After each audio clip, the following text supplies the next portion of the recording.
Alright, hello, welcome in, stargazers. How is everybody doing today? Hello. Oh, goodness. Is this working? There we go. Hello! Welcome in, MG, welcome in, Time Zero, welcome in, THLPH, welcome in, Johnny, welcome in, Weston Fox, welcome in, Bushmaster, welcome in, Catch, welcome in, Daho, welcome in, KLMX. Oh my goodness, hello, welcome in, Blood Suli, hello. Today's the day! Just to give you a heads up on it, I think we're gonna do it halfway, because, then I can swap around to doing the up records and have a little bit of a break. Because I think I'm gonna need that little, like, halfway point today. There's been a lot going on, so I'm trying to keep my energy levels up as much as I can. But yeah, I just want to make sure that, you know, we have expectations in check. So it'll be on the halfway point, I think. More or less. We'll see.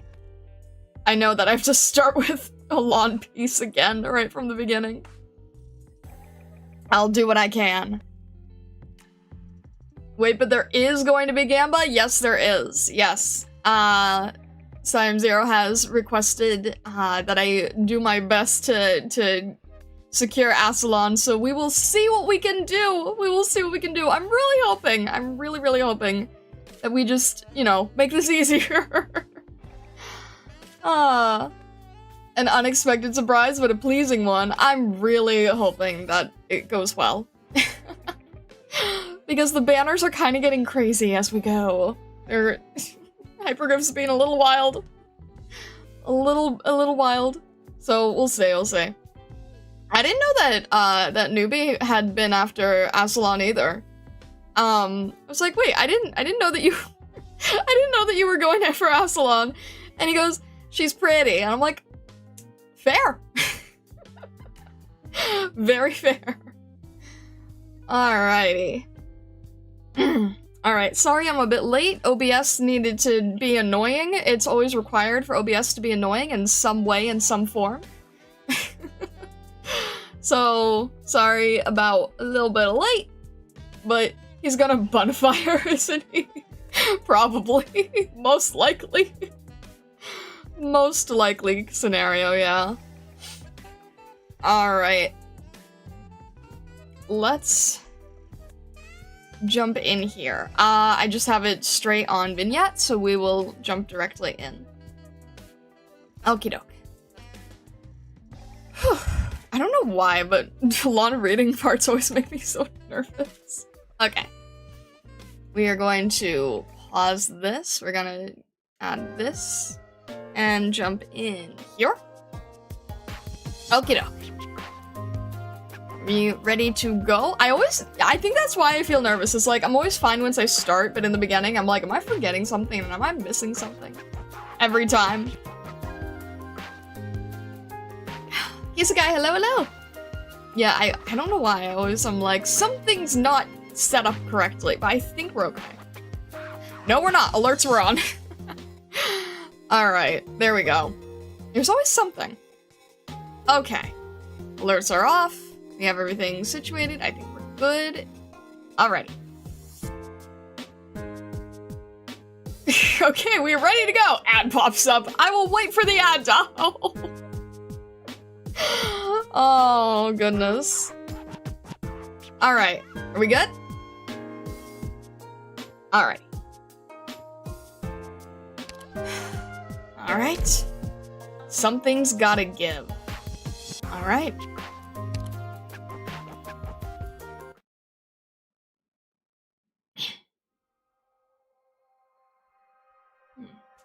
November 26th. 1097, 9:33 a.m. Wasteland Vagabond Settlement, 40 kilometers out from Caledon City. The Druid of Gododin stands upon the barrens, silent and sedate, before a low mound. He cheated death. Wrested its most ready of victories. He left with pride for the place of his eternal sleep. She calls out, waving her staff. The sun rises. This is but one more ordinary burial in the wastelands of Terra.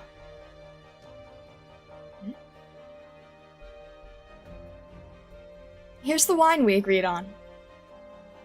It's not very strong, but don't drink too much. What about May's bottle? I want to pour it out here, where she's buried. Even though Quirkus went through all that trouble. Don't worry about it. Let it return to the earth.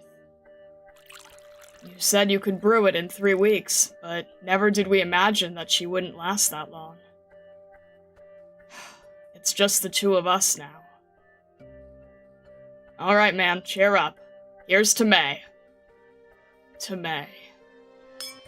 Yeah, to May. Security in Caledon has been tight as of late, Quirkus. We couldn't go inside to find you. I know it wouldn't have helped. The disease we have is incurable, and it was her time to go. It's just the way she cried those last couple of days. It was hard to watch. You've sent so many of us on our way. You know how much it hurts. She begged me to put her out of her misery with my arts, but I couldn't do it. Then, the next day, we found her at the bottom of the hill. She was asleep. Her eyes were closed. She didn't have to cry again. There wasn't anyone there. She didn't infect anyone, and she didn't bother any of us. Everything was fine. It was all good. I just thought it was a little lonely, right? Yeah, lonely. Here, another round. Don't throw out the rest of the wine. Save it for the living. Alright, if you say so. Oh, right. The catastrophe messenger. Miss Elba. She stopped by a few days ago. Here's a letter she wanted us to pass on to you. A letter from Elba, the Chaser? Right. Didn't you ask her to help you look into how the Duke's encampment is doing? We've been seeing quite a few army convoys heading north the last couple days. Makes you wonder what those bigwigs in the city are up to. Whatever it is, it's probably no good. Be absolutely careful. Anyway, I need to head back now. Whatever happens, take care of yourself. Here's some medicine for you. It's winter now, and it'll only get colder. If you get chilblains, use some of this. Frost Nova. What a funny name for an ointment. When will we see you again, Quirkus? I'm not sure. Alright. I get it. If that's going to be difficult, mind if I ask you one last question? Ask me as many as you want. We still have plenty of wine. Why are you helping us? The medicine's not cheap, right? You often come to us Wastelanders for information. Who do you work for? We're just curious. We've known you so long. They say you probably used to be an officer in the military. Honestly, it doesn't much matter to us who you really are. We don't care for the righteousness of the city folks. You're helping us live longer, so we'll help you out, whatever it is you're doing. No, I want to tell you the truth, but I doubt you'll believe me. If I told you that there was a group of people who have been trying to save the infected, would you believe me?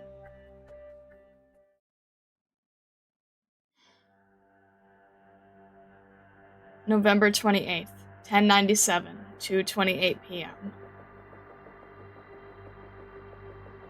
So the Duke of Godothan actually took his forces to Londinium. Yes, I'm sure of it. How big were his forces? The Wastelanders saw at least 2 high-speed battleships sailing through. The catastrophe messenger also told me that she saw the siege troops leave their encampment too. That's bad news. All 8 dukes are taking their forces to Londinium. Anyway, I'll fill Captain Root in on the news. Right, and I'm done with what Dr. Calcit wanted me to take care of. Be extra careful with this document, please. Here are the nomadic platform entrance permits to 4 dukedoms, and this is Rhodes Island's business permit for operating in Victoria. Industrial waste recycling and processing. Couldn't we have just told them our usual line of business?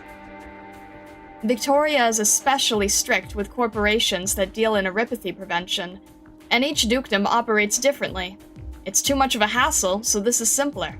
We need to get our foot in the door first. I see. Also, here's a letter from Lady Heidi. Make sure you hand it to Dr. Calcit directly. Understood. Don't worry. I'll head back to the town archives now. My coworkers are going to get suspicious if I disappear for too long. Oh, right! There's one more thing I need to tell you. The place you were using as a hideout, the Green Spark, someone burned it down a few days ago. What? Captain Root's been waiting for you. You should head to the office soon. The shop was burned down? Why? November 28th, 1097, 3:15 p.m. Captain, I'm back. Oh, nice work out there, Corcus. Captain? Susie! Quarkus, Mr. Root was your captain? So this is where you were. I was so worried. You've been working for Rhodes Island? I'll tell you everything later. But perfect timing, Quarkus. We have a severely infected patient in here. How are they? She's having an acute attack. Luckily, Susie got her to us in time. We're finished with the basic precautions. I'll leave the rest to you. Okay, let's see. Hand me the testing region. Here. She's too weak. We need to give her an IV. Quarkus. Can you cure arypathy? No, I can't, and no one can. But Rhodes Island developed some medicine that can at least stabilize her condition and prevent it from worsening. She's very sick, but please, don't give up on her. Is she your friend? No, never mind. Everyone here in the infected community is your friend. Don't worry, she'll make it after she gets this shot. Her fever's caused by the inflammation, and I can control that with Originium Arts. That'll keep it from worsening down the road and should help stabilize her. She also had some scrapes on her, which I took care of. She won't be in pain anymore. Okay. Are you alright? Quarkus, Green Spark is gone. All gone. I know. I was just about to ask you. I haven't heard anything on my end, but do you have any ideas? Made any enemies? Me? Enemies? No chance here. And Susie definitely wouldn't. There's been a lot going on in the city lately. The timing is uncanny. I couldn't help but wonder how everything's connected. A couple days ago, someone tried to kidnap a city councilor in the infected community. Who could be so bold? Luckily, Skyfire was there, so things didn't take a turn for the worse. Now the guards are all clamoring that there are criminals here in the community, though they haven't done any additional investigations either. I saw on my way here. They posted notices and wanted posters everywhere. They're even giving out rewards for tips. Bounties for suspicious people in the infected community, too. You have to hand it to them. So you own the shop that they burned down. Miss Hayes! Oh, she's awake. Where am I? Am I alive? Or is this what the afterlife looks like? Yeah, you're alive. This is a Rhodes Island office. They're the ones who saved you. Rhodes Island? I didn't expect they'd actually help the infected. You said they burned down the shop. What do you mean? I was being hunted by 2 thugs that night, and hid inside a place called the Green Spark. Didn't expect them to toss in a firebomb, though. A firebomb? Someone was hunting you down? Why? No clue. Maybe because I overheard them talking about kidnapping some old counselor fart and something about bombs. They probably wanted to silence me. Wait, back up! They were going to kidnap a counselor? When was this? And what's this about bombs? How many days was I out? Today's November 28th, Miss Hayes. So it was 5 nights ago, on the night of the 23rd. The day before they took those people to the factory. If you don't mind, could you tell me where you ran into those 2 thugs? Some 10 minutes later. This location on the map. Here, right? That's right. The buildings here have been left empty because of how close they are to the abandoned district. Sounds like the perfect place to hatch a scheme. 2 Syracusans. Must be immigrants from there. And I doubt they're infected if they didn't think twice before setting fire to a building in the community. Most likely mercenaries, or thugs working for the Mafia. If we know where they are, shouldn't we go pay them a visit? I'd recommend against that. This is well beyond Rhode Island's usual scope of business. We aren't here to keep the peace. That's true. But now that the guards have a bounty out on them, we might just get a reward for turning over this information. It's not much, but it'll help pay for Miss Susie's losses. Right. Huh? Is that okay? Really? Shouldn't Miss Hayes get the reward? Let's just call it my way of paying you back, or saving my life. I was the whole reason your shop got burned down in the first place. Oh, it's not your fault. If you'd hit anywhere else, they would have burned down someone else's house instead. Besides, the one who saved you was an infected worker named Red. I don't think it's such a bad idea. Helping those 2 bastards get caught will blow off some steam at least. Thanks, Miss Hayes. Quercus. Huh? Don't rub my ears. Why are you being so polite with me now? It's settled then. I'll help you put a report together, Miss Susie. You just need to take it down to the guard station. Right.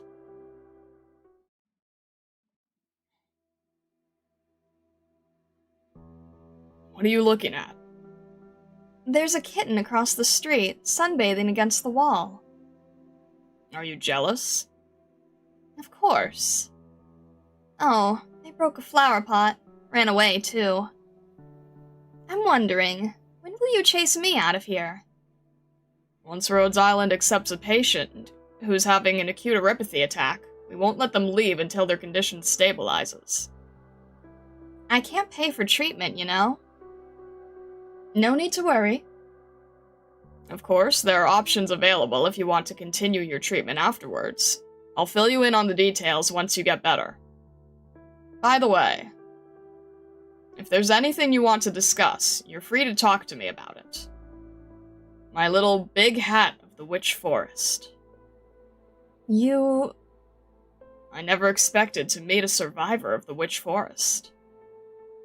The Witch Forest? You mean the organization that took in infected casters?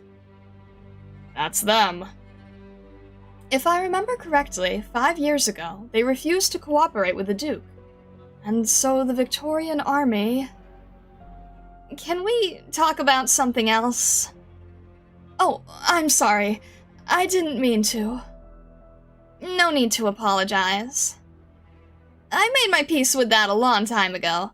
I was even prepared to, well, bite the dust in this city. Though, sometimes, I still do want to put up a fight. See more kittens. Now that I think about it, if I didn't hide inside Susie's shop that night, those Syracusans wouldn't have burned her shop down.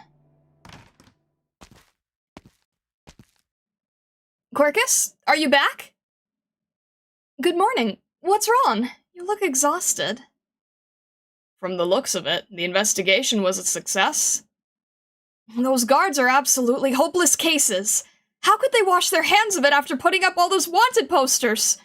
Are they just waiting for the suspects to turn themselves in? And where did Granny go?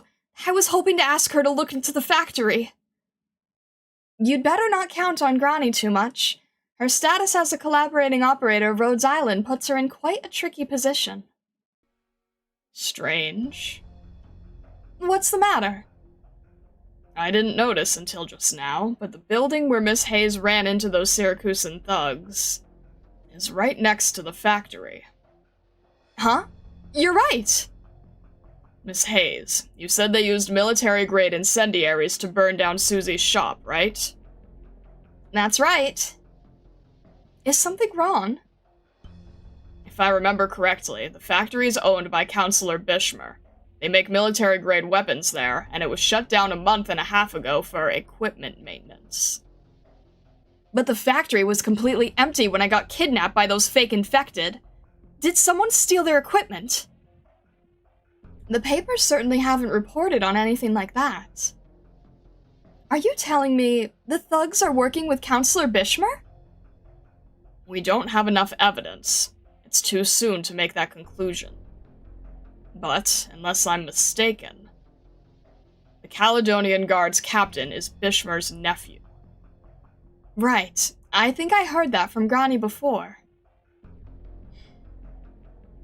Susie, how long has it been since Susie went to the guards? About 3 hours. She should have been back by now.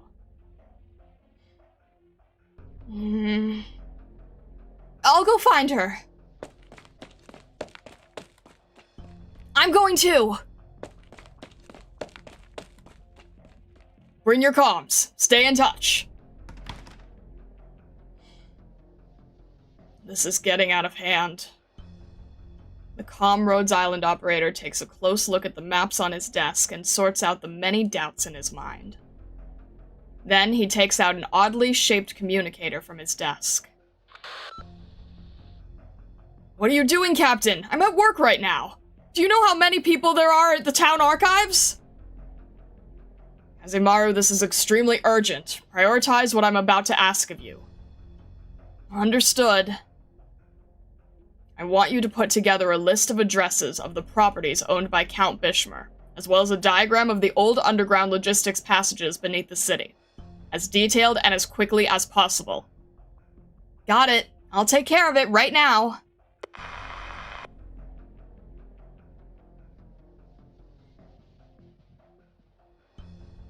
Did you find her?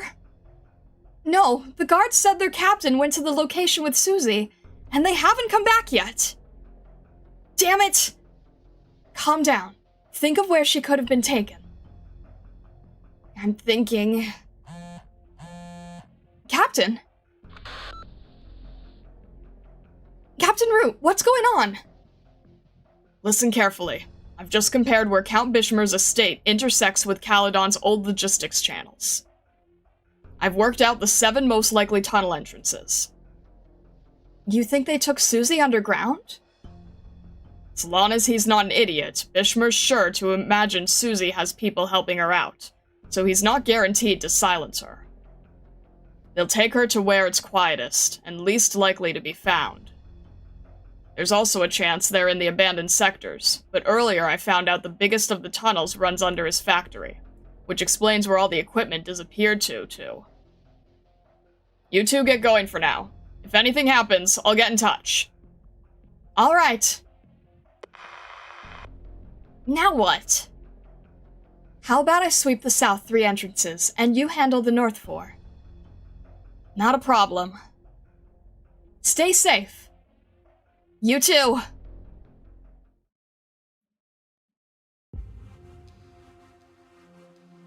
November 28th, 1097, 8:30 p.m.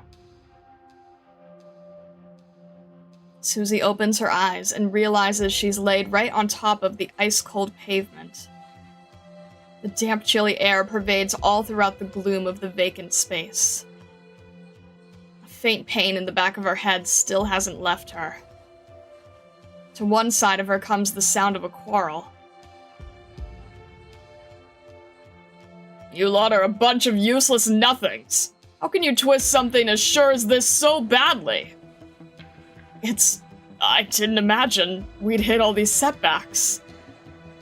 Why did that decrepit lizard Angst suddenly send a caster to his event? Did you let the information leak? One of us has been causing constant commotion, I admit that. But Counselor Angst had an honest flare-up of heart disease. And that just happens? Where is this? My hands! Why are they tied together? All these machines. Is this the factory? No, it isn't. Are these the abandoned logistics tunnels? What's even going on? I remember the guards captain said he'd see the place with me. And then... my head's killing me. We're in a fine state now. How am I meant to file for losses with the factory not blown up, Then maybe you could say a thief stole all the equipment. Only imbeciles like you would believe that. An entire factory's facilities made off with overnight. That could only be the work of a traitor. Anyone would jump to suspecting me. And they'd be sure to come searching this way with a theft on that grand a scale. Once the Duke's people find everything right here, it'll all be over. Just hold on. You never even told me why blowing up your own factory would solve things. Is that too hard for you? When the city council asked me where all the money they gave me went, I'd just say I bought the facilities. But then the infected blew them up. After that, we make up the cash, and so be it if the factory's kaput, because it wasn't mine anyhow. So long as I've got all this costly industrial equipment, everything is fine. But now it's not. It's all a wash. What do we do about this, then? What else? Get to work quick. Get all these things moved out of the city. We can't leave any evidence behind. Couldn't we just move it back? Think for 1 second. The entire infected community has their eyes on us after that business. In what world do you just move it back? Guards captain? Counselor Bishmer? Oh, you're awake now? Our kind infected citizen. You've given me no end of trouble. But why? Don't act stupid. Now confess. Who told you everything you told me earlier? Who are all these accomplices of yours? So you were there? Listen up. I'm asking you. Who told you about those 2 Syracusans? And who's this reliable witness in this report of yours? Tell me their name. Speak! She glares furiously at him. You think you can give me looks? Never mind that. It means nothing whether she talks. There's no time to waste. Get this place sorted out. But the problem is the people she has with her. Hardly anyone can testify against us. We'll be fine once the Danton brothers get out of this city and never come back. What's important right now is how you stop up the cash deficit. And by the way, don't be violent in front of me. I get sick at the sight of blood. Drag her off elsewhere. Not a problem. November 28th, 1097, 8:32 p.m.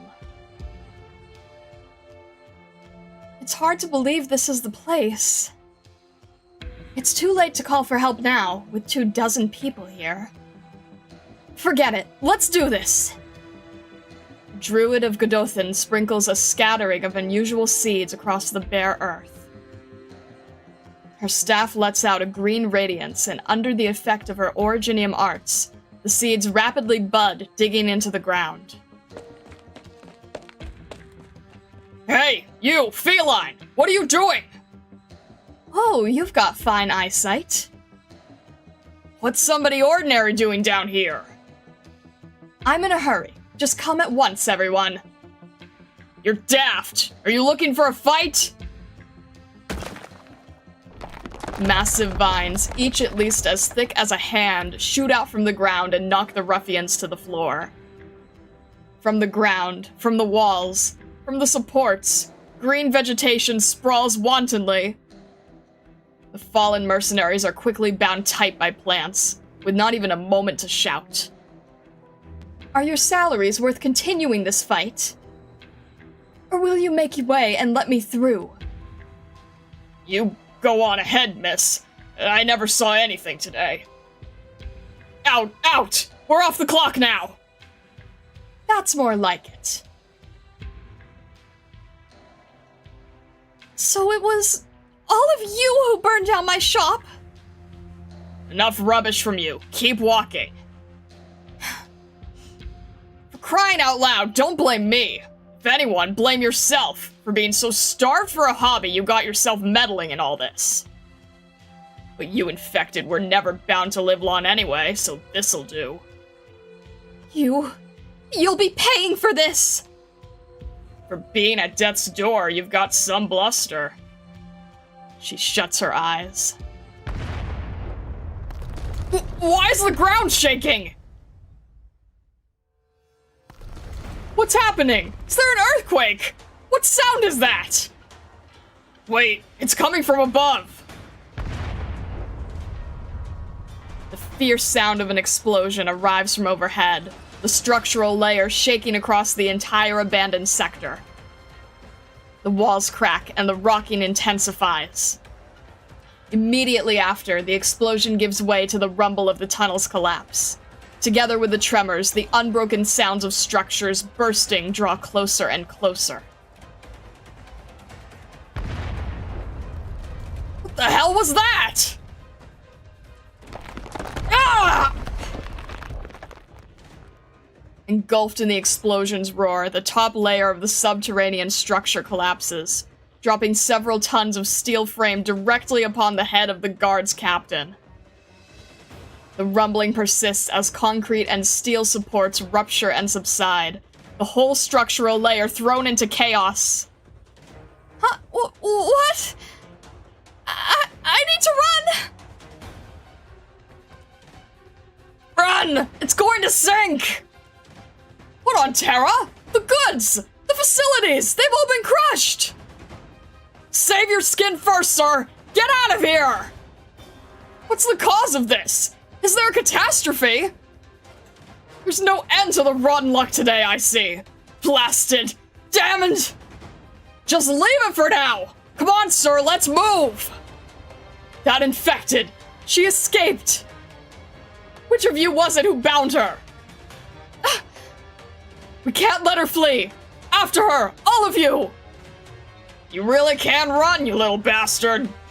If it wasn't for you, we wouldn't be in this mess! Raises weapon. A keen blade pierces out from the shadows. A simple yet powerful cutting blow. The ruffian falls to the floor in response. There's more?! Get running, Miss Susie. Mr. Red, what are you... Don't mind for now. Move. Fast. All right. What are you standing there for? After them! Still? We don't even know where the Count's gone. Then don't go. I'll be happy to take your pay. Dream on.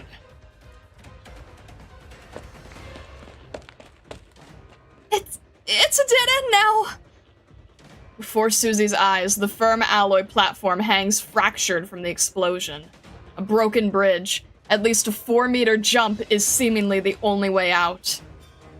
Behind them, the voices of the ruffians and mercenaries cursing draw ever closer. Now what? These people love their work too much, following us in these conditions. You've really got a knack for inviting trouble, Miss Susie. Mr. Red, what are you doing here? And do you usually carry that blade? I'll explain later when we get the chance.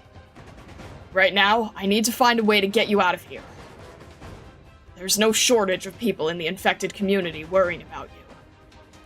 But right now... Sorry about this, Miss Susie. Huh? The infected worker lifts her up and tosses her over, like slinging a crate of goods.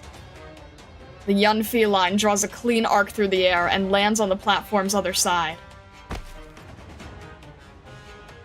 Ow, ow, ow, ow, ow. Mr. Red! Keep running upwards, quick! What about you? Hurry! Collapsing framework fully blocks off the entrance of the tunnel as the figure of the infected worker vanishes into its shadows without a trace. Mr. Red. I can't stop here. I need to get out.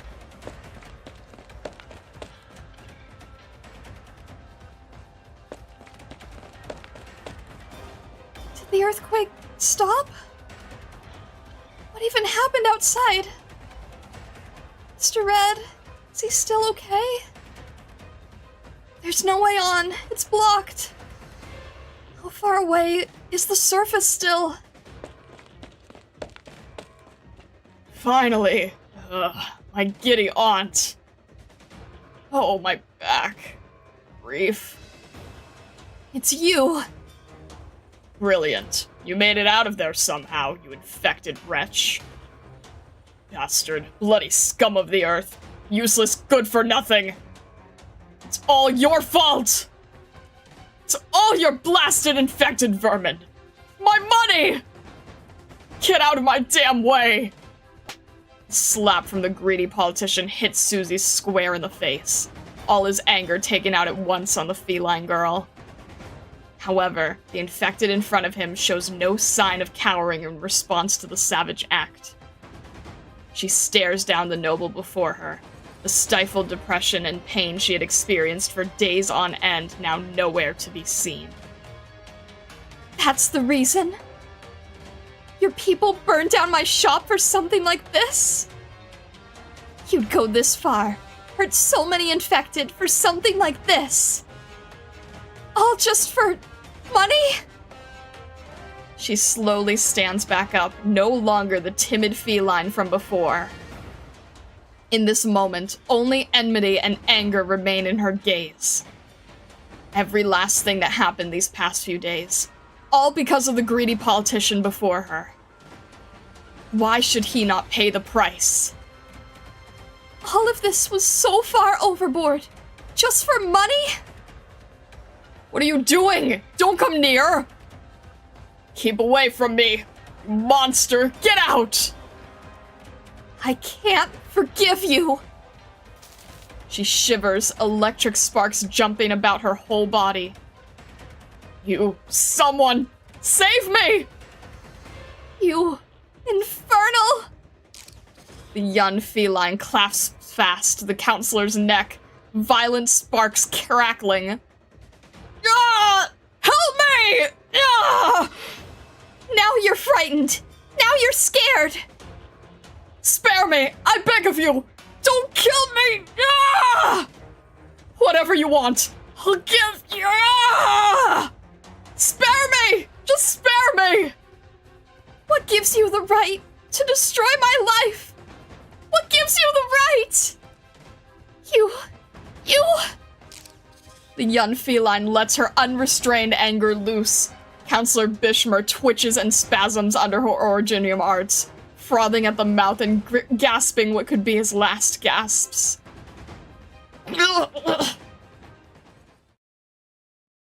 Behind her, massive vines suddenly surge out past fragments of concrete, their roots bracing the steel frames. The city's lights shine down through an opening, illuminating a silhouette. Susie, stop it! The druid of Godothan hurries to embrace the infected before her. The fierce sparks burn her skin, but she still holds on. Calm down, Susie. It's me. It's over now. Quercus. It's all right, Susie. Everything's over. People like that aren't worth what you're doing. Let's go home. Quercus. It's alright. It's alright now. I'm here. Home. Green spark's gone. Go home where? Don't fret. Do you remember what I always say? Life always finds a place where it belongs. Let's go, little Susie. It's time to go home. Quercus, I...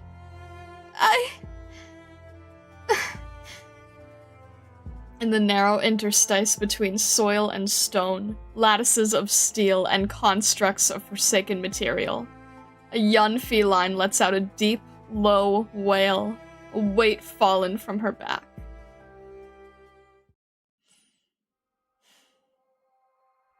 November 30th, 1097, 7:45 a.m.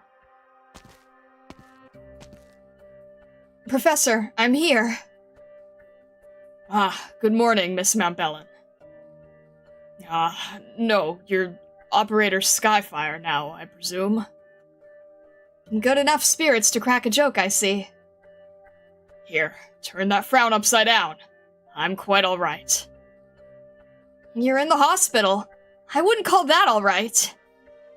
Speaking of which, how'd everything shake out in the end? The city council passed your proposal, even if you only gained a single supporter. That's worth celebrating, Miss Mountbellin. Is it really, Professor?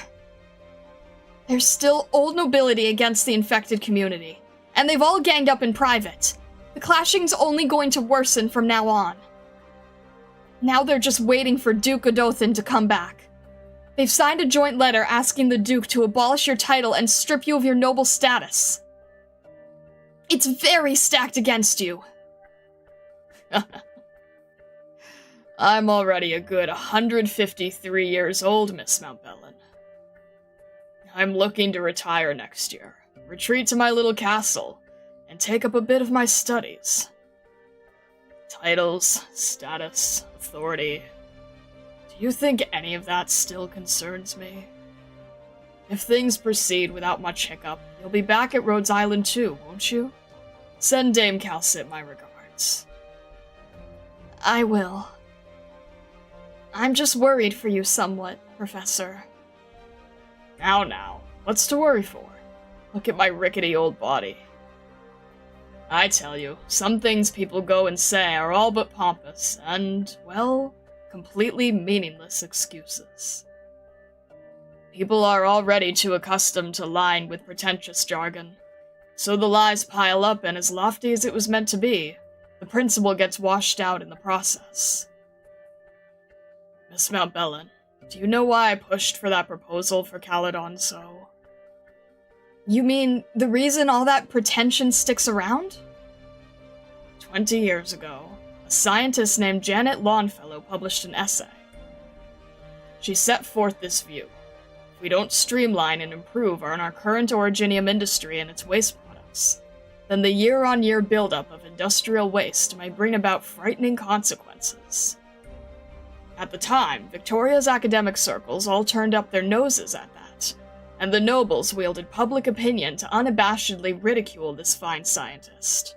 In her anger, she left Victoria altogether. But in the last 10 years, the amount of infected in Victoria has accelerated at a worrying rate. Times have changed, Miss Mountbellin. We have to face the issues that Oripathy and the infected bring.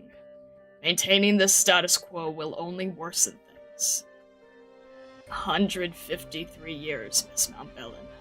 It's not uncommon to see people live as long as I do, even among Savra. But a long life's a good thing. It gives you the chance to see firsthand the folds and changes of history, to learn from your mistakes. In my century and a half, I've witnessed the toppling of Gaul's majestic palace, the fall of Iberia's golden city.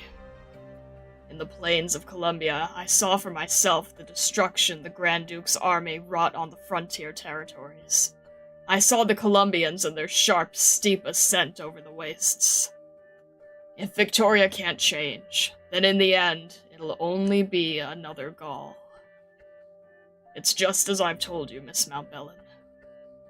Times have changed.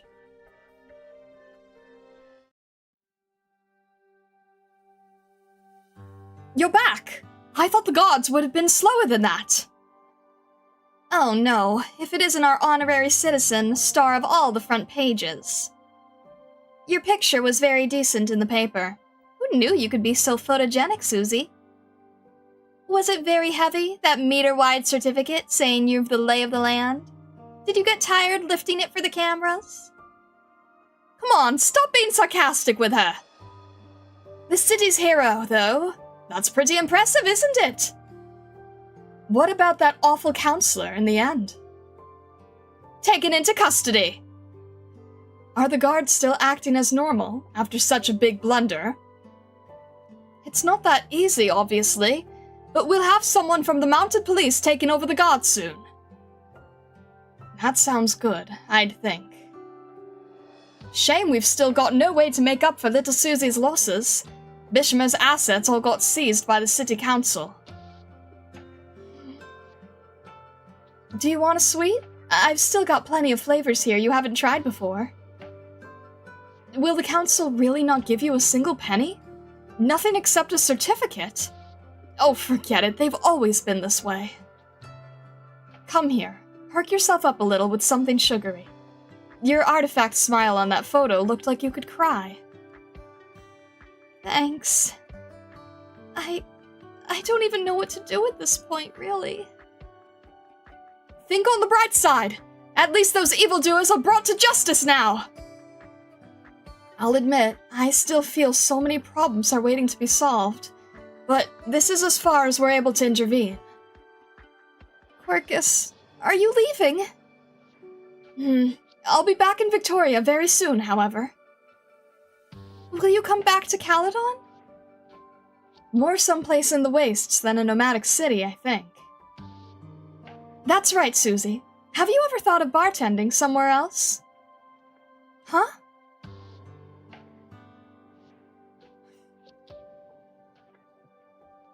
You see, the green spark may be gone now, but there's still plenty of infected who will need a drink. You could hairdress, too. I know a lot of people who do nothing but get into fights. Some of them have never been to nomadic cities before.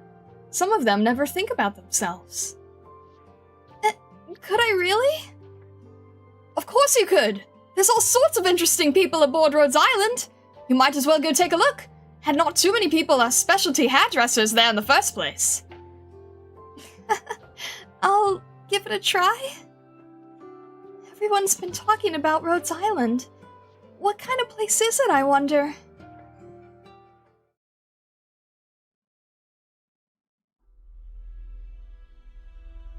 November 28th, 1097, 10:24 p.m. Underground logistics passages of Caledon. Carry on, then. You were almighty a moment ago, weren't you?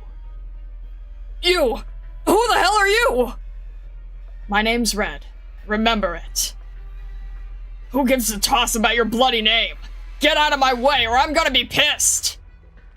You know, back in my Ursus days, they all called me Redblade. You might want to guess why. Stay cool, boys. We're not easy to bring down either. That's right, he's all alone. It's just Originium Bloody Arts. He's far from alone. Where did you lot sneak out from? Now there's a nice reaction. You sure don't act like this when you're shoving the infected about. Come on, show me if you're really as mighty as you say. The blade in the infected's hands is ignited in a blink, surrounded by blazing embers. The red-hot glow illuminates the rubble. The stone and steel ruins are bathed in the clear hue of fire. And its source, the youngster bearing the searing blade, begins his attack.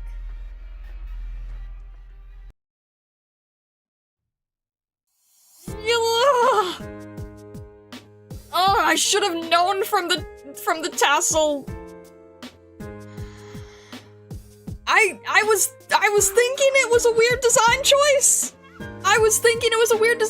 And I thought, no, that's just a coincidence. That's totally just a coincidence.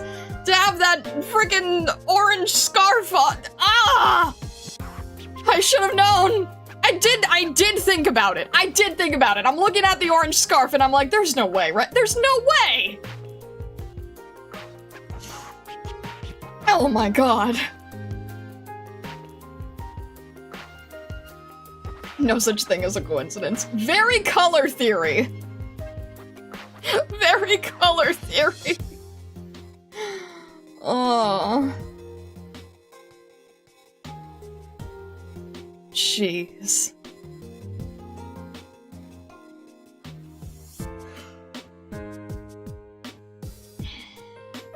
Oh my gosh. Babylon! Thank you very much for renewing your membership. Thank you, I appreciate it. See, there we go. Thank you very much. Thank you. 13 years in the Illusionary Woods. It's crazy. Oh gosh, alright. Turn that back off. Thank you very much for renewing your membership. I appreciate it. Thank you. I should say continuing. Oh, yeah, thank you still.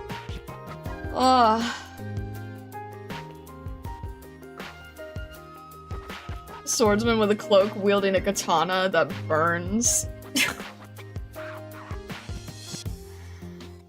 Is he supposed to be that same type of enemy?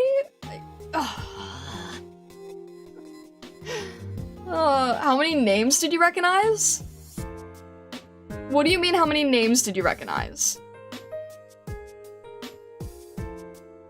They mentioned 8 dukes on their, like, going to all cause trouble at once, which doesn't sound great.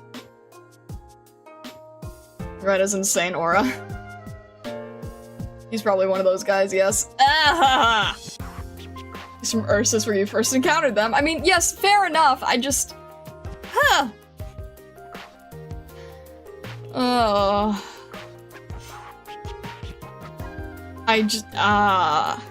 Okay. Note to self, the scarf does mean things every time. Pastry Messenger Elba, does it ring a bell?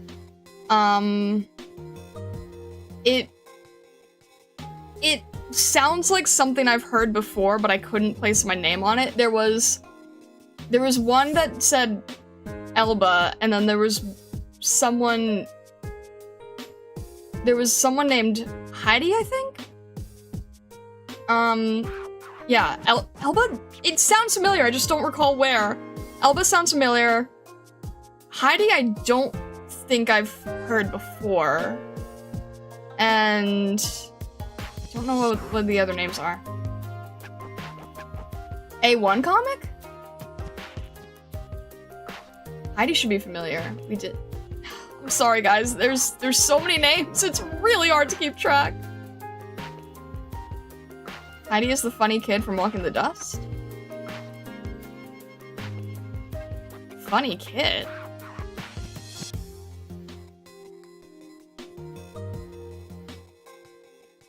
In the Victorian portion. Where's your trusty notebook? No, I didn't think passenger. Talked with Cal in the snow. Oh! Oh, wait, oh my gosh, oh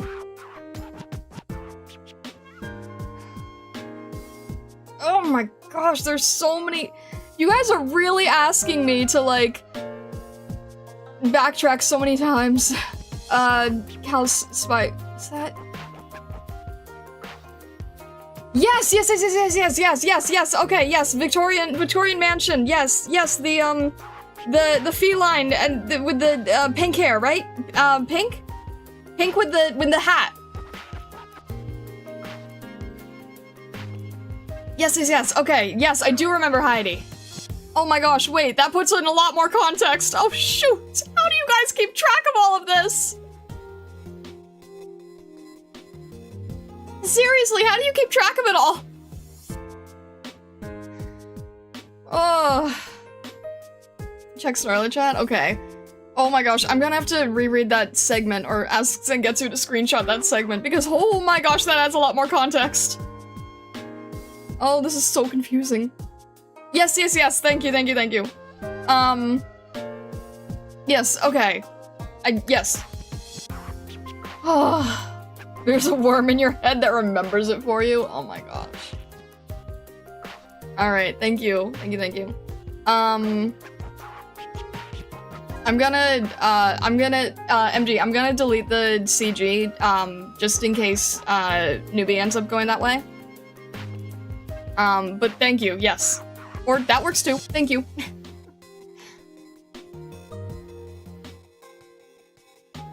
Lots of tism combined here. Oh, okay. An A1 Alba, is that the... Was that the person with Fang?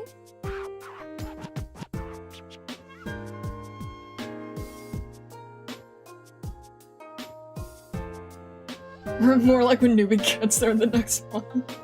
The bunny is blazing, I swear. Remember, since a recent version update, you can now see the CGs of each event in-game? True!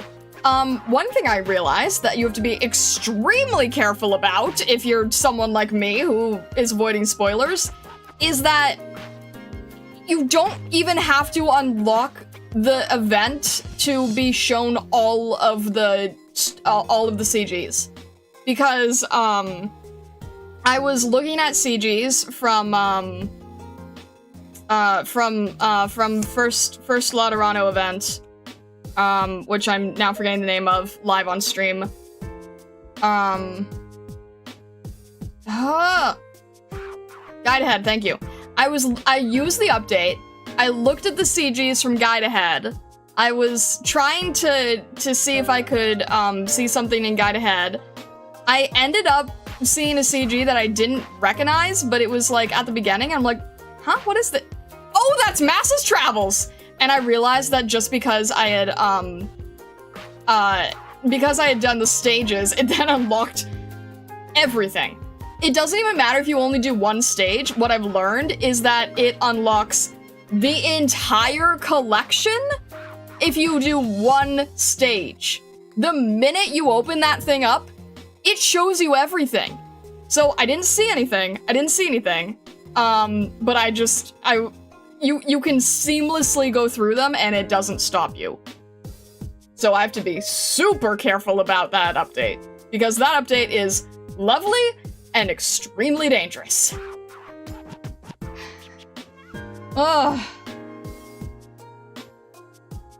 Yeah, but I didn't, yeah, I know, you cleared the stages before, but but what I'm saying is that it will clear all of them. So, that's scary. Elbow's Thunderstone's adopted daughter.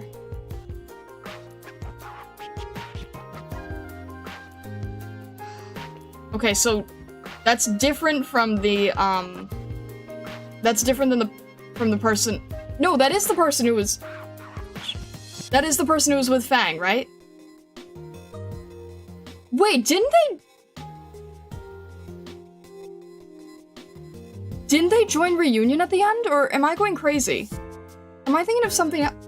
Because the very, very, very end with Frost Nova, right? Oh my gosh, no, I'm losing it. There's so many names! Yeah, okay. Yep. Dear God.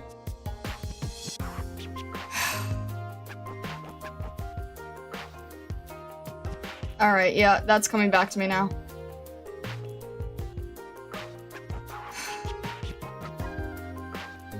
Okay. Alright. She never had a face until the manga, though. That's wild. That's extremely... So that must have thrown you guys for a major loop. Or depending on when you had read it.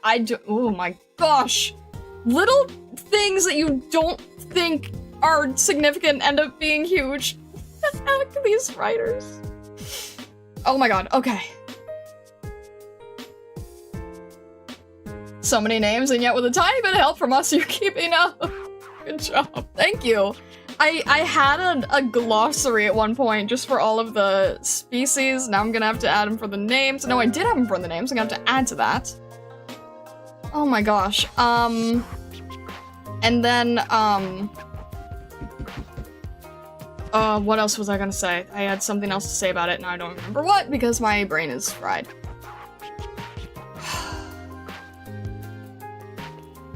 Oh! Yeah. I'm gonna throw this out here one more time, considering there's so many names.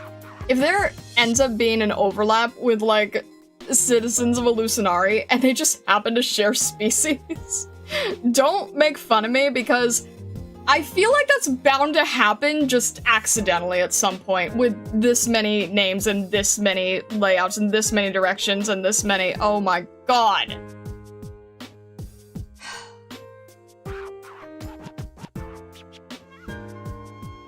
Alright. The glossary gonna end up becoming a Terra dictionary soon enough. Inspired by Arknights as an asterisk. That's the thing! I'm trying— like, yes, of course I'm inspired. But I also want this to be my own thing, and a lot of it has already existed and just happens to weirdly line up in ways I couldn't think about. I already know there's gonna be weird parallels that you guys are just gonna be like, seriously, Star? Like, this isn't original at all. I'm like, no, I didn't even know! We'll make sure not to side-eye if a Calcit shows up in a Hallucinar. God, I hope not. Alright. Are we— oh, no, there's what— oh. Oh dear.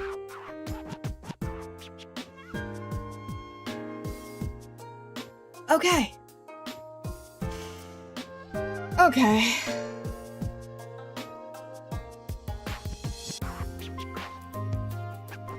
Yeah, Bushmaster, I definitely remember that. I 100% am not forgetting that. Alright. I see. Okay. Sure. Okay. Ring-a-ding-ding. That looks friendly. Not really. Okay. Oh. December 21st. 1097. 8:44 a.m. December 21st, huh? Ancient ruined tower, bleached wasteland. Ruined buildings stand tall between the steep canyon walls, their purpose now unknown. Those who live in the shadows of these ruins have brought life back to this barren land. Here's your potato. How's production coming along? Never thought you could grow so many of them in a car. I've never seen farming like this before. What's it called? High something. Hydroponics. It's only become commonplace among nomadic cities in the last few decades or so. I'm not surprised that you didn't know about it. You seem to know a lot about these things. A little bit. I've seen a lot of these farms on Rhodes Island. But one car won't feed everyone.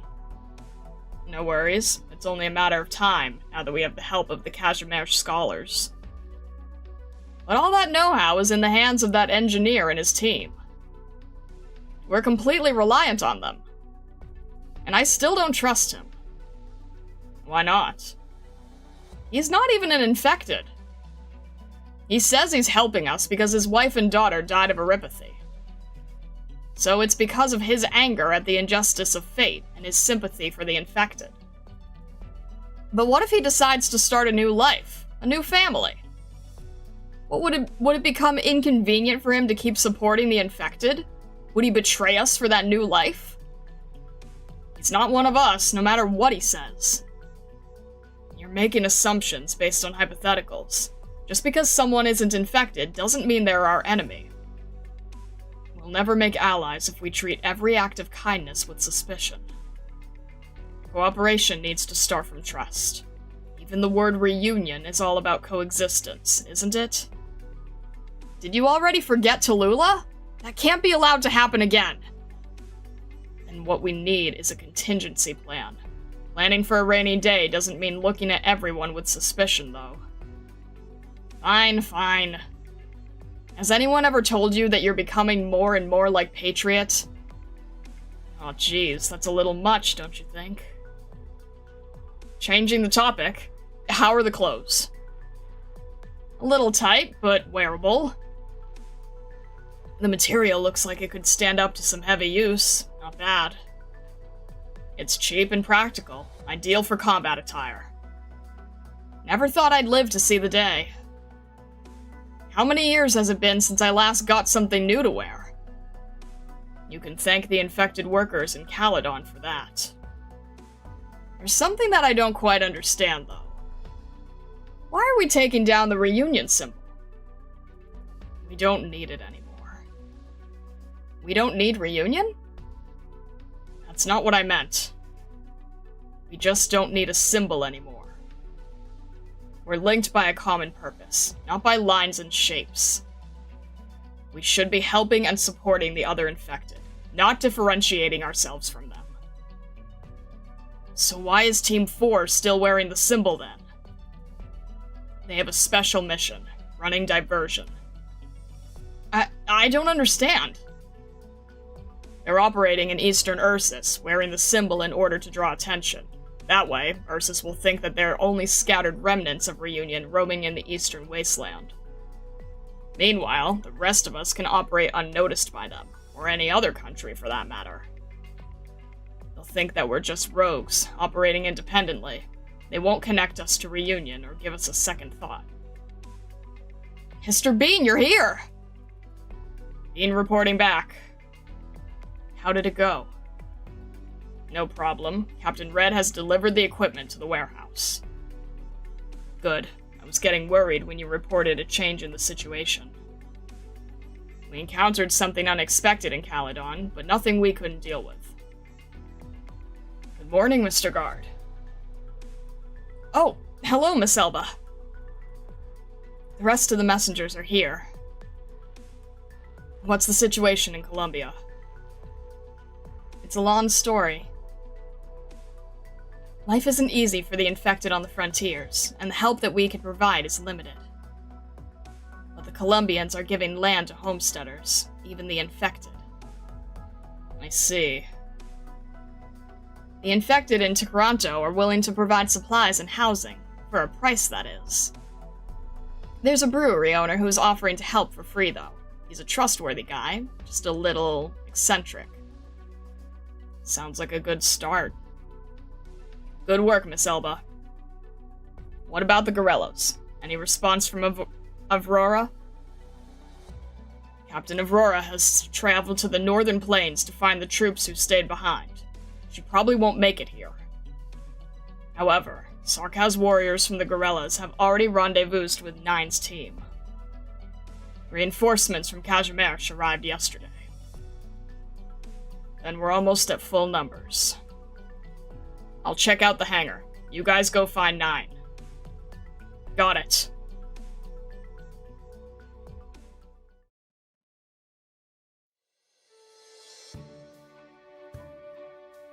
A massive machine sits at the center of the abandoned warehouse, and industrial noises fill the air. Reunion mechanics busy themselves around it, the sounds of metal cutting and welding following them wherever they go. Lightly, lightly! Don't break it! We've finally gotten the engine out of there. Oh, hey, Mr. Guard! How's the situation in Caledon? How are the infected doing? Could be worse, all things considered. Setting aside Councillor Angst for a moment, we have half the city council in favor of maintaining the infected community. Things won't get any worse as long as the community continues to operate.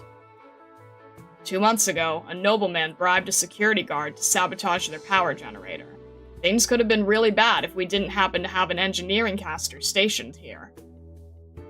Still, the infected face a lot of difficulties. They need help. I heard you encountered some trouble when transporting the engine. I would call it a little unpleasant surprise. As you predicted, there are a lot of people who don't look kindly upon the presence of the infected community, but at least we took care of a bunch of problems. Where are people at risk? No one got exposed, although there are a few guys who should probably lay low for a while. And we can't use the old supply tunnel anymore, after it got revealed by an explosion on the surface. We'll need to scale down activities in Caledon for a few months. It would seriously compromise the infected community's day-to-day operations if anyone discovers our involvement. Agreed. But the incident also allowed us to extract the engine without a hiccup. No traces. So, are you really sure this thing can fly? I've ridden on something like it before.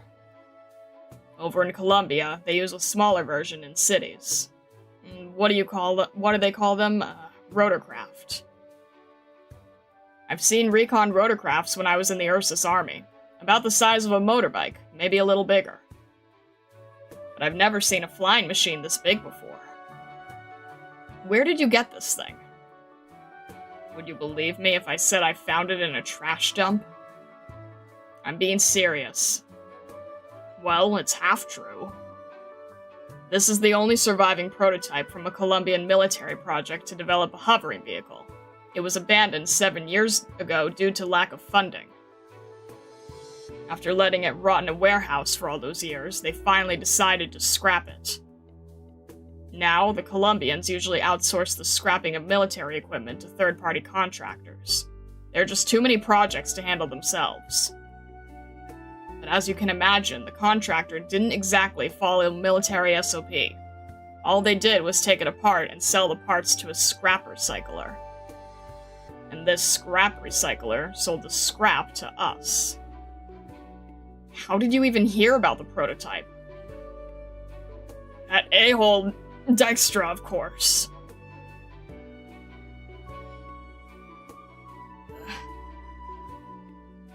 Dijkstra? That weird Colombian caster? The one who calls himself a cracker? That's pretty amazing. So, what do you think, Andre?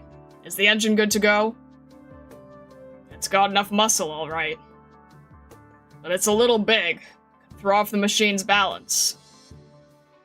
Are you really sure about putting a Victorian engine on a Colombian flyer? We'll find a way. Getting it in the air shouldn't be a problem, at least. Looking forward to it. It's not like you could fly this with a standard driving license, though. What about pilots? It needs 2 of them, and not many have the required skills, even in Colombia. 9 was concerned about that too, but Dijkstra said he had an idea. Either way, we've got more pressing issues right now. We need a whole new control system. That's not something I can whip up for you. You'll have to find one. Not just any old thing will do, either. It needs to be something on the scale of a mining platform control system. We'll also need to replace the insulation plates for the Originium engine. I already told 9 about all this, but I don't know if there's been any progress on that front. No worries. A trader will be bringing them over in a few days. Are you talking about that buckethead? He's got nerve selling his stuff. How did he even get his hands on classified technology anyway? He's got his methods. Best not to ask too many questions. Oh, 9. Hey there. Well, you're the boss. Speaking of which, guard, you may need to bring Captain Red over to meet with the trader. He wants something from our side to be on site and have an understanding of the sourcing, in his own words. What a weirdo. But alright.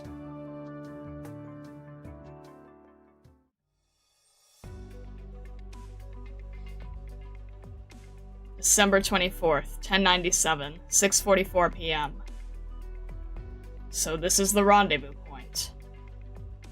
Are you sure we can trust this guy?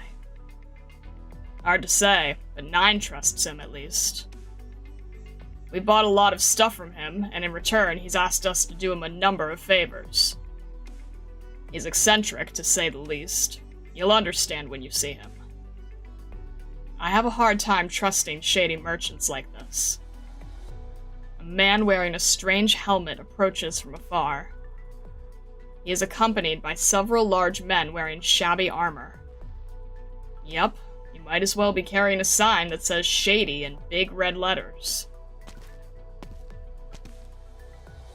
Morning, good afternoon, and good evening, my friends.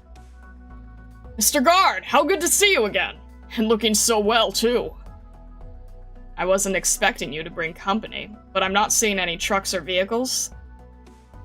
Where are the goods, Mr. Cannot? No rush, my friend, no rush.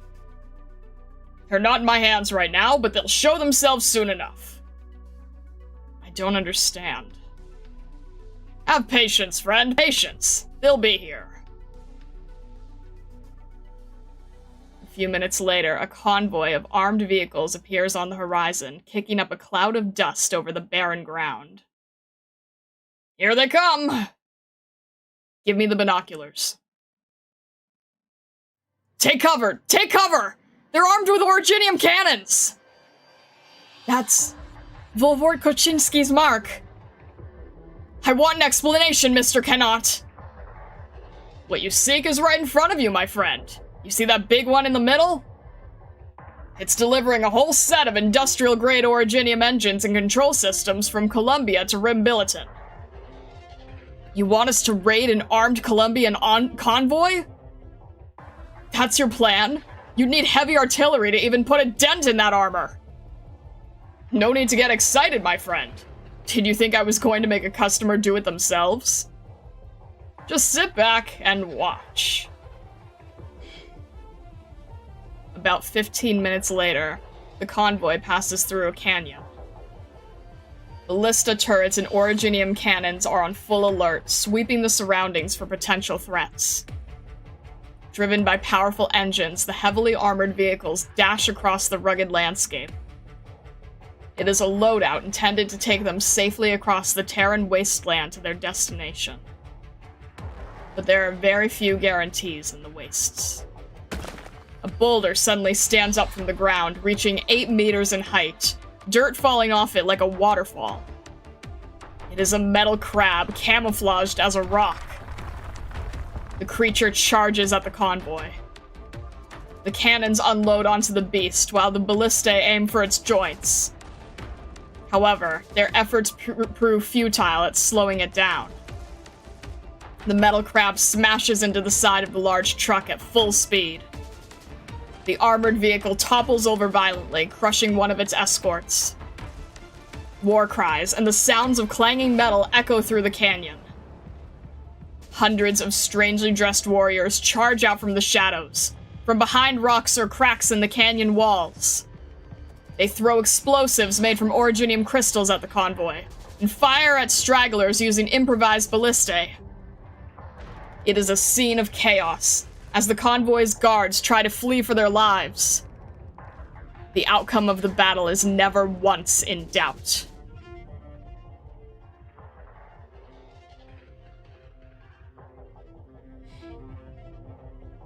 It would be nice if our friends over there could be a little more careful.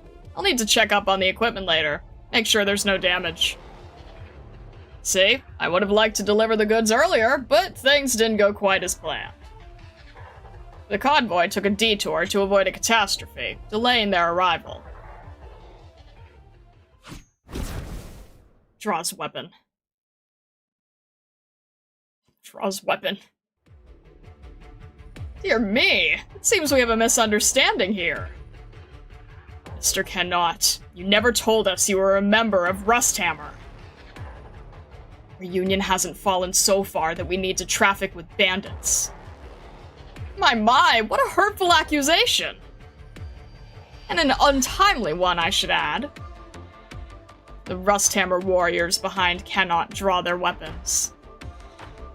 Watch your mouth or I'll smash it in for you! I'd like to see you try. Hold on, my friends, calm down! We're not here to fight today, are we? We're here for a reason. There's no need for us to go at each other's throats like wild animals. Come now, Mr. Gareth, put away that weapon, will you? Didn't we agree that I would handle the negotiations? Gareth. That voice. Elba! It's you! You're alive! I never thought I'd see you here. I didn't recognize you in that outfit. Gareth. Gareth Swiftblade. You're alive? Why are you with Rusthammer? Oh, it's you guys! The warriors look at each other in bewilderment, still gripping their weapons, but seemingly unsure what to do with them. Brothers, it's fine. I know them. Put down your weapons. They're okay. It's really you. I thought you had... It's a long story. See? We're all friends here, aren't we? Maybe even relatives if we go back a few thousand years. How about we find somewhere else to chat? Per my agreement with your other leader, I'll deliver this equipment to your... base? Mr. Gareth, would you kindly bring a few other men with us to deliver the goods? Will do. Are we seriously considering letting this guy into our base? It wouldn't be his first time. We just have to trust Nine's judgment.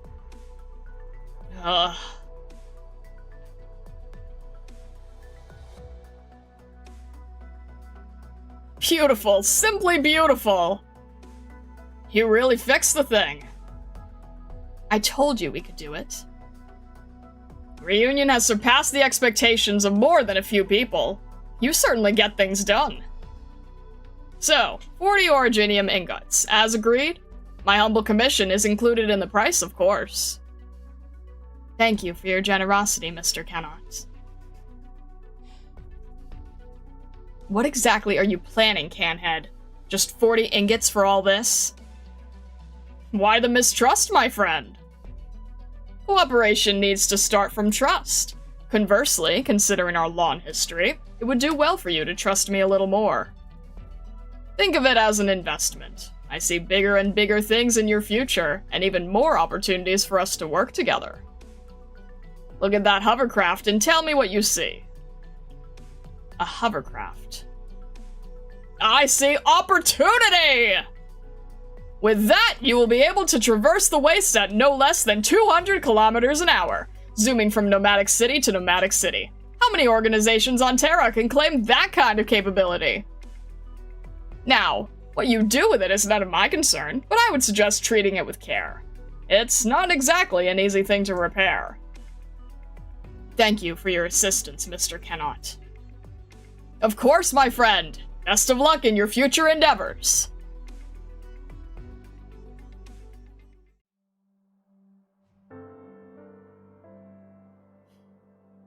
Rusthammer is different from how I imagined.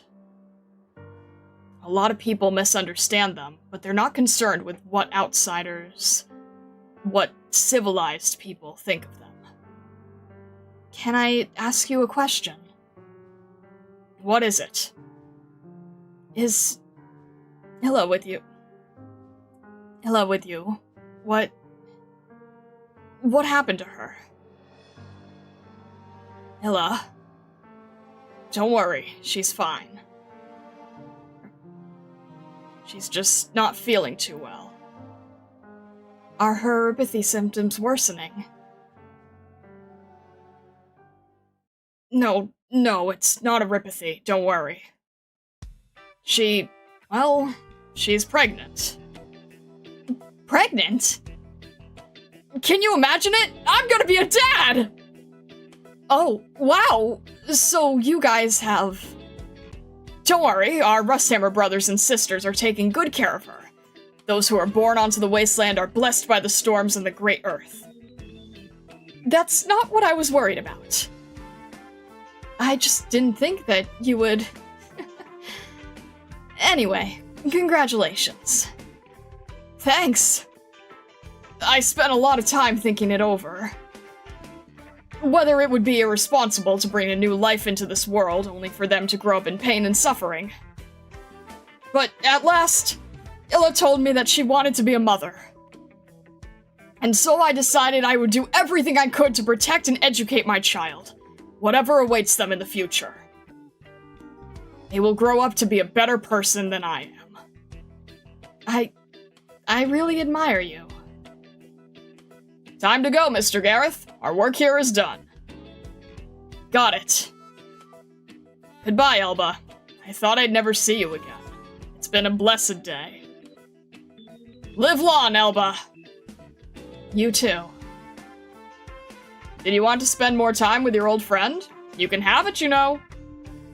It's fine. We've said what we needed to. Very well then. Let's go.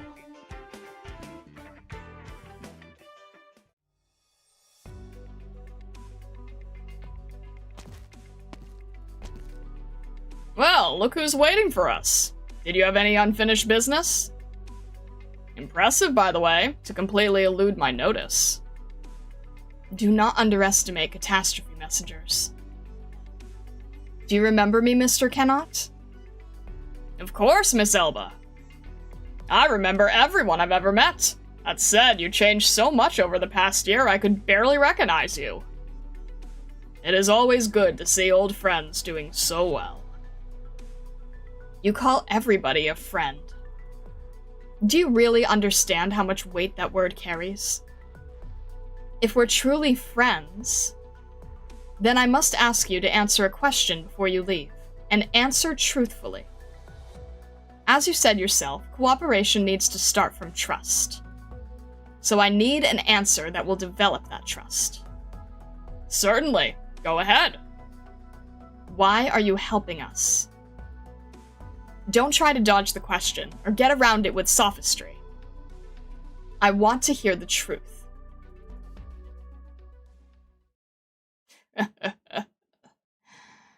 The man wearing a bucket on his head laughs wryly. For a moment, he gazes quietly at the reunion member before him, his eyes cloudy under the heavy helmet. It was never my intention to play with words. But not everyone is able to accept the stark, unvarnished truth. Some truths are better left unspoken, my dear Miss Nine. Reunion does not need lies and deception. You have roamed the wastelands, the myriad realms of Terra. What have you seen? Let me tell you what I've seen. On the frontiers of Columbia, I saw both infected and the poor caught between barren soil and dangerous beasts. Their human dignity is built upon flesh and blood, but beneath the bodies lies the gold that made the monster that is Columbia. The people of Victoria cling to history and tradition like their lives depend on it. Their wealth and power serve only those who already have them, the greedy and self-serving noble class. To them, the infected might be tools in their political plots or weapons against their enemies, but never human beings. The most powerful country in Terra, and you could barely call it a civilization. 2 years ago, the Columbians turned a deaf ear to a Sami snow priest who prophesied that the end of days is near. The Columbians said the snow priest was mad, but what do they know? They know nothing of Sami's long struggle against the frenzied darkness. Sooner or later, this land, nay, the entire world must face the truth of that madness.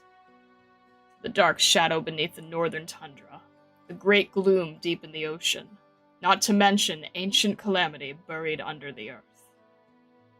Despite all this, the people of the land live on secluded islands, waging wars against each other with sticks and stones.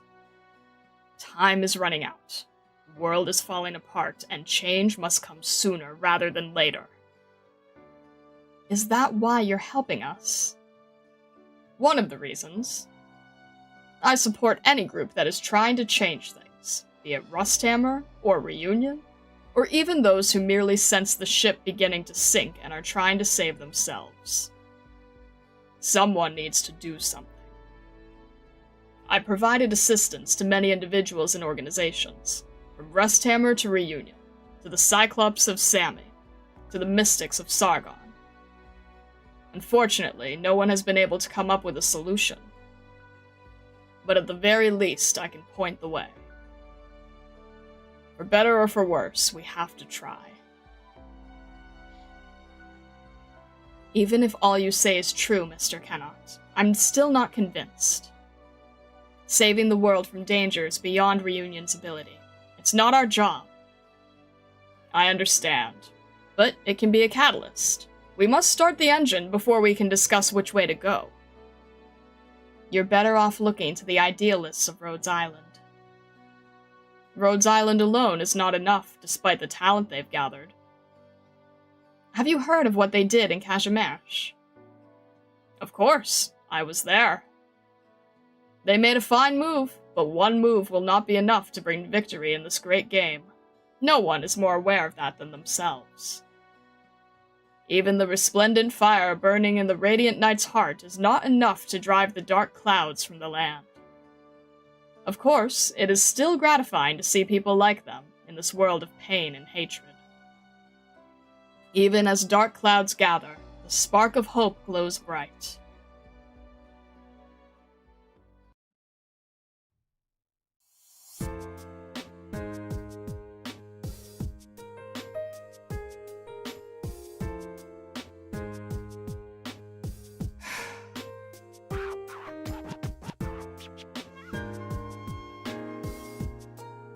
Oh, jeez.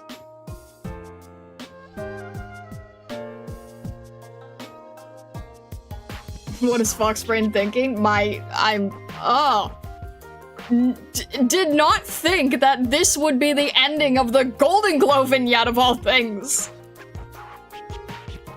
A glowing spark of hope like a light spark in darkness. That's exactly what I was thinking. What the heck? Oh.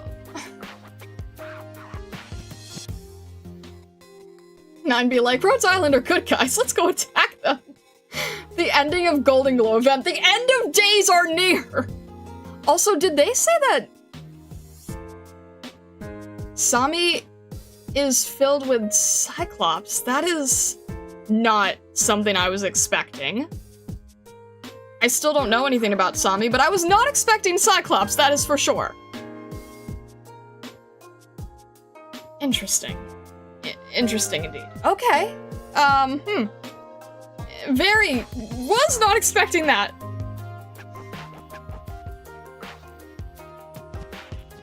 Don't forget to grab your goodies from Record Restoration. There you know.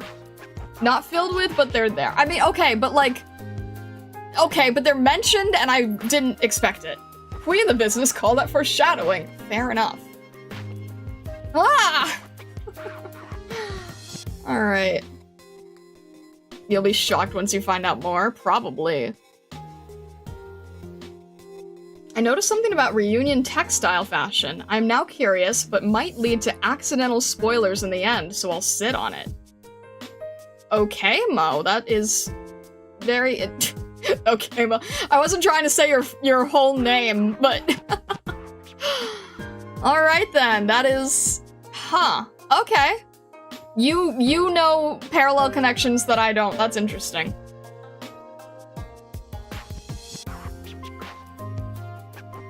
Do you want to meet them Cyclopses?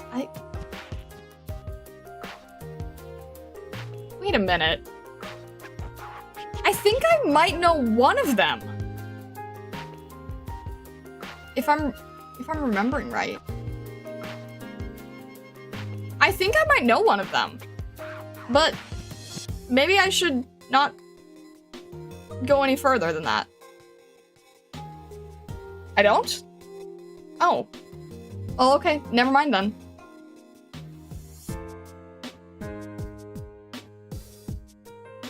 Yeah, we'll move on before someone accidentally spoils things. But okay, interesting little tidbit. I will keep that in mind. What else? Okay. So Kennott has worked with the Reunion. I'm guessing that is why the April Fool's event had a spoiler in it. The idea that he works with Reunion.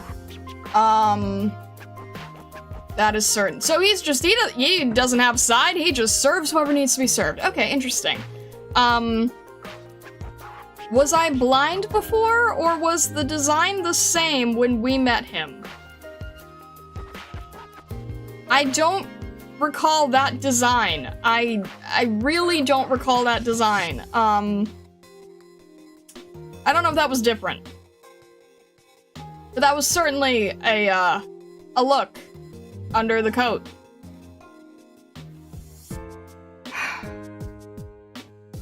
Why does a merchant know about the ocean and the tundra? A traveling merchant probably knows more than most people, frankly. Well, no, why would he know about the ocean? No one's supposed to. Everyone is so mysterious here. I mean, it makes sense. Merchants know a lot, but not usually that much. Also, he was with us in Kashmir. Okay.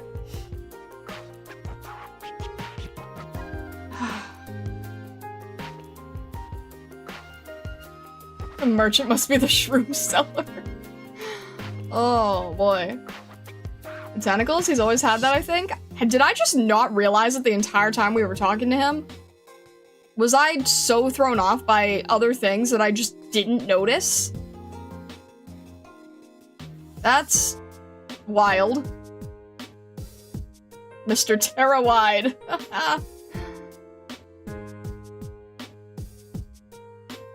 He always had tentacles in his coat? Did I literally just not pay any was I just so thrown off that I just didn't? Apparently, yes! He's selling seaborn parts for healthy living? Oh, jeez, let's not. Oh, wow, am I just that blind? I did not see them neither the first time I met him. How did we just miss that? How do you miss something like that? Ugh. Alright. Okay. Also, if you're new here, do consider joining the Discord. It's a very active Discord, and we would be happy to have you. There is an Arknights channel. There are threads for anything that would be spoiler-related. Sounds like these can bring up a lot of spoiler-related things, so please make sure to use the threads. And if you want to join the Discord, please make sure to grab the rules roll, so that you are able to access the rest of the Discord. It will look very different once you do. Alright.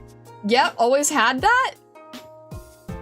I didn't notice it either until this story, and I'd already played S2 of it by this point. It's weird. No, you just might be hungry? Let me make you some seafood, courtesy of Cannot Good Enough. I don't really- no thank you, no seafood. Everyone focuses on the helmet. A cunning misdirect. That is disturbing to me. Alright. How did you miss that level of deep cosmic horror? I don't know! I don't know! I'm disturbed that I did, because we've met him before, and somehow that just never registered! I don't know how! Looking through all his files, they all have tentacles revealed. What the heck is wrong with me? I would have said something, right? I would have said something! How did I just- yeah, how did I miss that level of deep cosmic horror? The only way that he could... Okay, you know, don't throw spoilers at me for just throwing out theories, but the only way that you would be able to know about the ocean is by being an Aegir, but if you're an Aegir, then you could still know about the rest of the land. So no one knows about the ocean except Aegirs, but you could still know about the rest of Terra. Alright, anyway. Don't feel bad, no one in universe seems to notice either. Oh, perfect. With the exception of the manga, maybe that was still in your mind? Haven't... No. No, I'm thinking about when we saw him with Amiya. And I'm just that blind. When we literally met face to face. He said something to us back then that was frightening, and now I forget. I know how it made me feel. He said something strange. First time we met. Okay, weird. We know at least one other person who knows everything, though? Cal, who knows what his sources are. Fair. No, I mean, that's what I was thinking. I'm like thinking about how much he knows about the rest of Terra, and I'm like, the only other person who knows that much is Cal. This is wild. All right.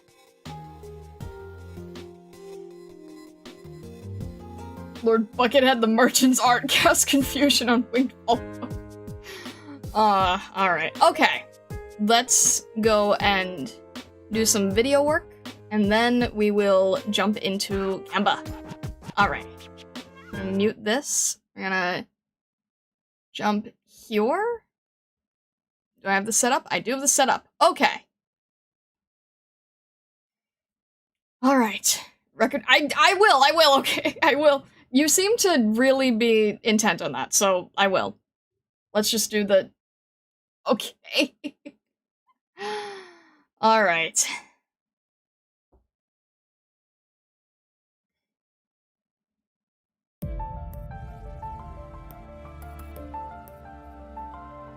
Life always finds a place where it belongs.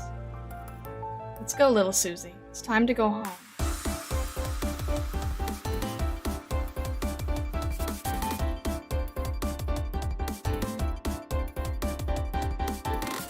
Oh, you would have known immediately. What the heck? Hello, Corpus.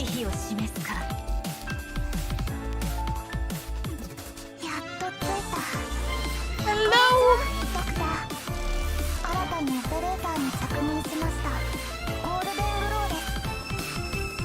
Oh my, wait, is her E2 from that location?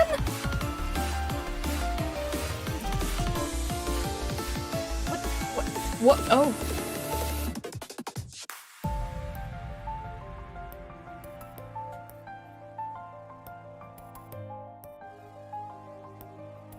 Okay then. Oh, hi, Kobe.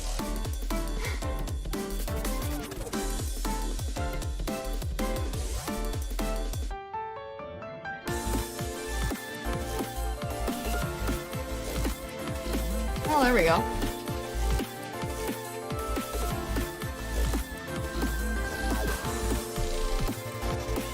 Hi, Jackie. This is a really cool skin. I like this one.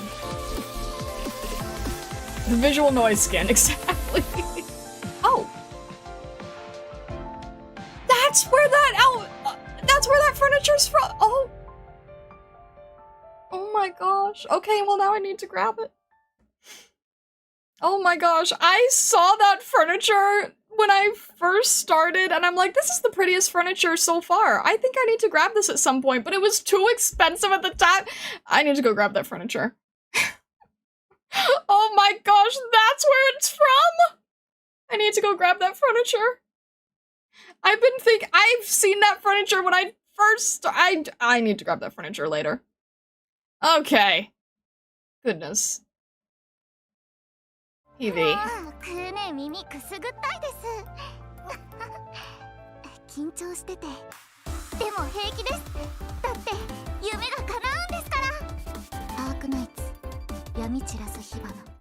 Oh my goodness. Okay. Oh jeez. Alrighty. A Canon soul design if you ever make a plushie. Oh, there you go. Oh, okay, goodness. And then, we get to hear her theme. Alrighty. Wait, isn't this something that I always have on the... Oh! I think this is one of the first themes that we've listened to without knowing it.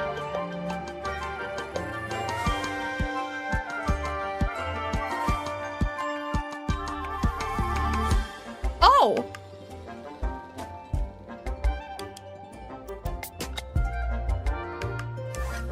This is so weird, I just feel like I'm playing it in the background now. This is a really strange feeling.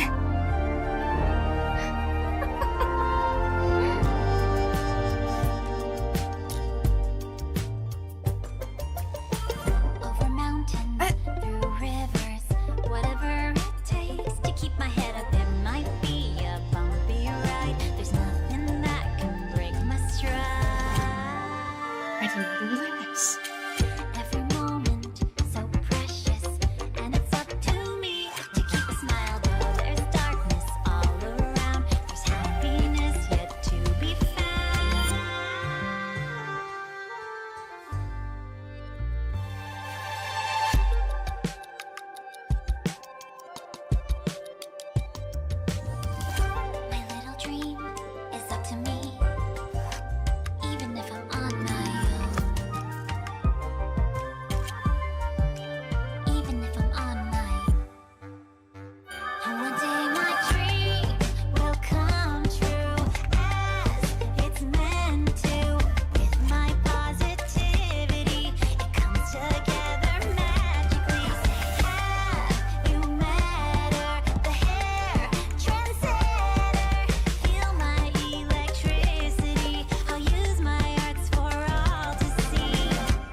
my goodness.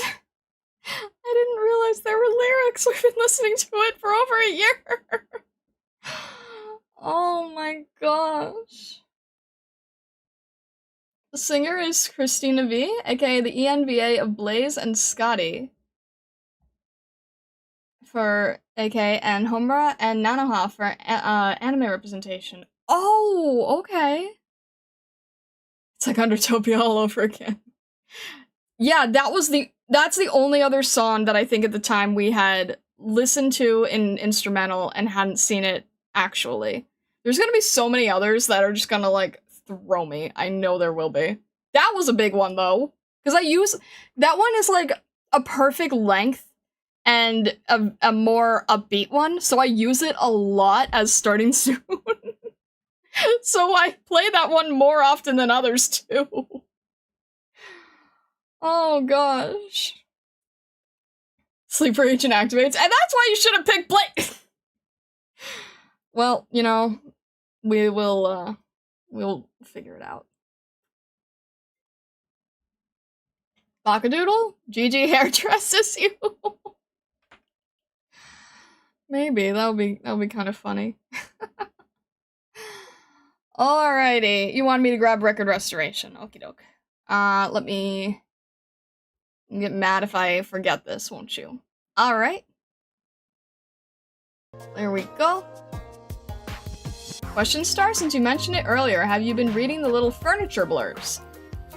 I have not been reading the furniture blurbs because I was afraid there might be spoilers in them, because I've heard that Arknights is one of the only gacha where the furniture contains spoilers. So... no.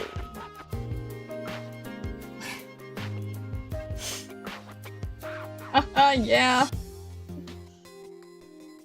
No, I have not. But the Caledon furniture I will, because I don't think there's gonna be spoilers in Caledon furniture at this point. Oh, alrighty. Where are... Oh, okay. Oh, okay! Well, that's helpful! I like this one a lot. So... There you go. Canon souls if Jackie ever gets a plushie. Alrighty. Loose sofa cushions leak secrets? Apparently so, Mo! I don't know how, but apparently, I've been told. Do you even have her? Yeah. Yeah. I think Jackie is almost maxed now, if not maxed.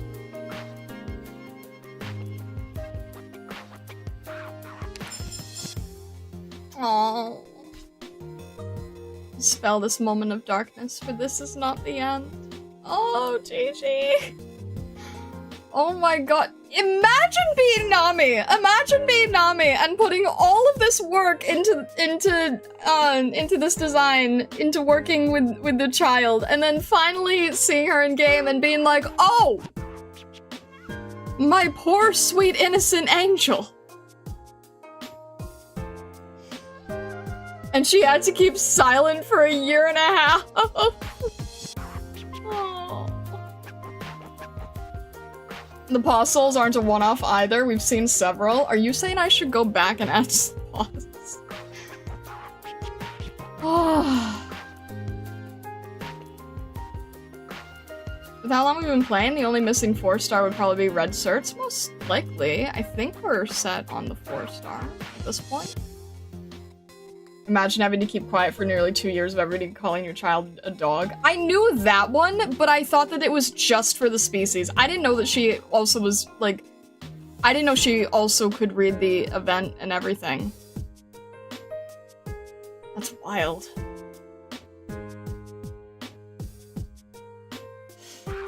So this would be a joyful and whimsy event? Why does it go in the direction of jump? Ah! Goodness. Alright. This poor child. Okay. See, I told you, Pop Pat's on boots. You did. You literally did. You know, the funny thing is I have them, but I, for some reason, didn't think that other operators would have them either. It's funny. I I literally designed my shoes to be the same way, and for some reason just never occurred that anyone else would have them. And it's funny because I looked at so much reference. I was doing a lot of research, and I was like, oh yeah, this will be a fun little thing that no one will see or know. And lo and behold. Okie doke. Hello, Suzerain! If Golden Willow's a hairdresser, do you think she could also help Vulpes with Suzerain's tails, so that it's, like, not so much work for Vulpes?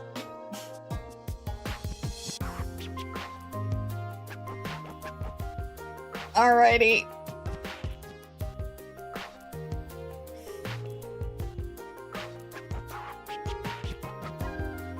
Most stops have human feet. The amount of paw soles is surprisingly high. Fair enough. Wait, what? What am I waiting? What am I waiting? Did you set up the banner? I did set up the banner. I squinted and had my hand in front of it.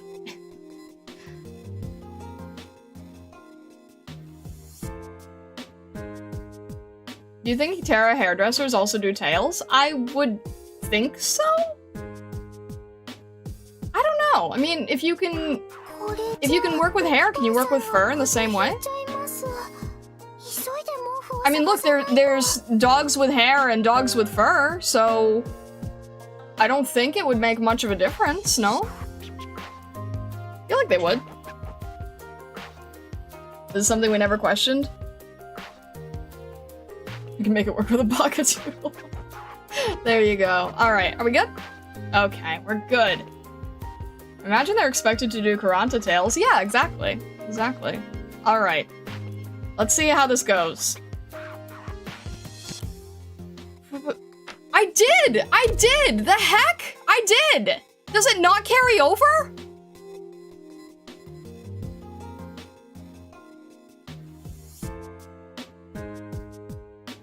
The heck?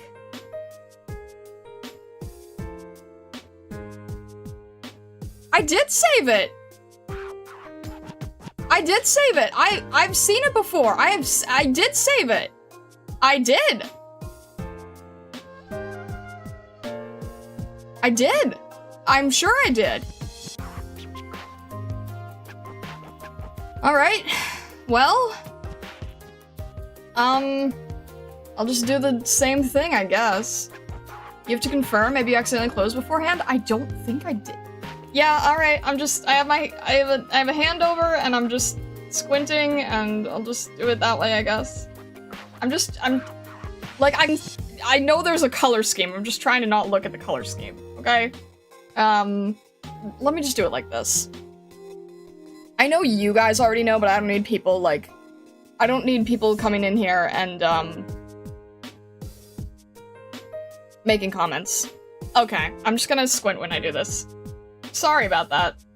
I didn't realize. Okay. I literally did set it up though, so I'm really confused. Like, I'm genuinely confused.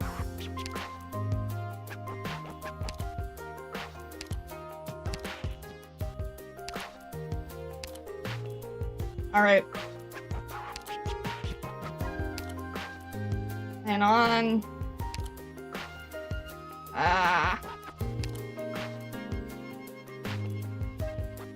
It's not easy and quite awkward on stream.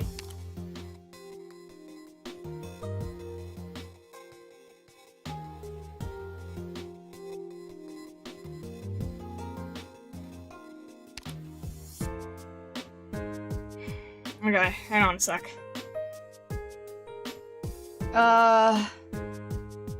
Alright. Is this good? I'm so scared now.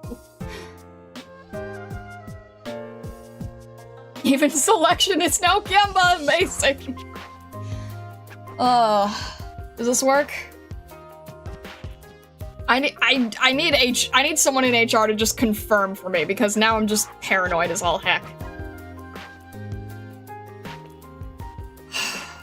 Alright. Okay. I literally did this ahead of time. Alright. But, you see starred? Selection made. Yeah. I did hit this before. I know I did. Alright. I hate... Yes. Yes, yes. I literally went through this screen before. Alright. Okay. It is set. It is clear. I literally have seen this exact screen. I don't know what happened, and I'm frustrated by it. Okay. Alright. We'll do the... I always forget what you guys say. You want to do the 10 rolls first, or... Turn on star luck. Alright. Let's see how this goes. Alright. And we've got... Okay. Not in this one. That's okay. Okay, the very end. That's a lot of 3 stars. Pleased to meet you, Doctor. Hi, Chestnut. Welcome in. It's a specimen box All made right. from gemstones. It's okay. Hi, Pinecone. If it was immediate, you know, it'd be... Hello. Hi, Mur. I'm Mur, an herbalist. Okay, Lilith. Hi, Catapult. Bad bag, we're stockpiling karma. Exactly. I'm Vanilla. Hello, Vanilla. Trainee operator for... Hello, Melantha. I'm Lava. Hello, Lava. Caster. Here to join you simply because I'm... My code Hello, name is Beagle. Okay. I know I didn't do very well. Maybe we can get Cardigan if we're doing 3 stars. Show me your Hello, brightest Midnight. smile, my esteemed customer. nice to Okay, meet you, hello, Doctor. Quirkus. I'm always happy with that. Yes. It's the first time we've met, but the intel on your desk about Northern Goodness. Victoria is Perfect straight from timing, me. isn't it? Perfect timing indeed. What? Hello, Quirkus. Even you're gonna tell me my reports aren't standard? Oh. Alright. Perfect. Perfect. Hello, Quirkus. Always happy with Quirkus. Beautiful, beautiful serval. Alright. Okay. Alright. All good. Alright. Love the big ears. Alright. This one? Alright. Let's do it. Let's do it. See here? Oh! Come on, Ascalon! Holy! Frostleaf, former mercenary. From now on, What the I'm heck your was operator. that? Assign me any job you want. I can do pretty much anything. What? What? Wait, I don't think that's ever happened! I genuinely don't think that's ever happened! The heck? Ascalon. Oh my god! It's my only name. Call it a code name if you like. But if you want to update my file, you'll have to speak to Dr. Kaltzit first. Oh my god! Oh my god! I've never in my life seen that! Clip it, MG! The heck? I'm like, the heck? Oh my god, okay. Streamer luck is back in business. This makes up for not getting shoe. Oh my gosh, I was so worried because, oh my gosh, when we were trying to get Vivi, we were suffering so much. We were suffering so much and I was so worried about this one. Okay, sure, let's do it then. Babylon, oh my goodness, never question the Starluck again. Hang on one sec here. heck? I am so confused. Oh my gosh. Okay. After not getting Vivi last time, this heals me. Oh my gosh. Still 2 more to go. I'm so relieved. I know that HG is being nasty with banners, so I'm so relieved. Oh my gosh, okay. I did call 2 6 stars in the second tentacle. Oh my gosh, okay, okay. This is reconciliation. Oh, alright. Welcome in, Ascalon. Show me your brightest smile, my esteemed customer. Hello, Midnight. Happiness Welcome is at in. arm's reach when you're... I've never in my life seen... Doctor, I'm back. Hi, Hibiscus! Doctor, Welcome in. I know my last field I don't think I've assignment took ever longer than had a usual, poll like this but before. don't look at me like Oh you my don't recognize gosh. me. I'm just... Medic operator Hibiscus? My gosh. So, Okay! you must be the incredible Dr. Lisa always mentions in her letters. I love all this. Okay, curious alright, to know what you look banner cleared, I'm happy. Which reminds me, could you update me Oh, on that's Lisa's perfect. studies, if you have the Always time? happy. So happy to see Vulpus. Never, ever gonna be angry at seeing Vulpus. Oh my gosh. Oh my gosh. Oh goodness, I'm just... Vulpus, I love you. Is this the office of the doctor? I love I've Big been Nut. looking for the place quite a while. Oh and my it would really gosh. appreciated it. I'm Hello, Melantha, welcome in. From now on, Alright. my blade. Star Plus Amelia. So, Alright, you know what? You must be Not the incredible complaining Dr. Lisa whatsoever. always mentions Not in her complaining letters. whatsoever. Not I've been complaining curious to know whatsoever. what you look like. And here you are. I'm super happy with could you update this. me on I'm Lisa's studies, if super you have happy the with time? this. Oh my gosh, make sure to take a screenshot and flex. I love her. Oh my gosh, I adore her so much. I'm so happy with this. I'm incredibly happy with this. Goodness. Fun fact, Star, we had the exact same banner selection. Who am I? Alright.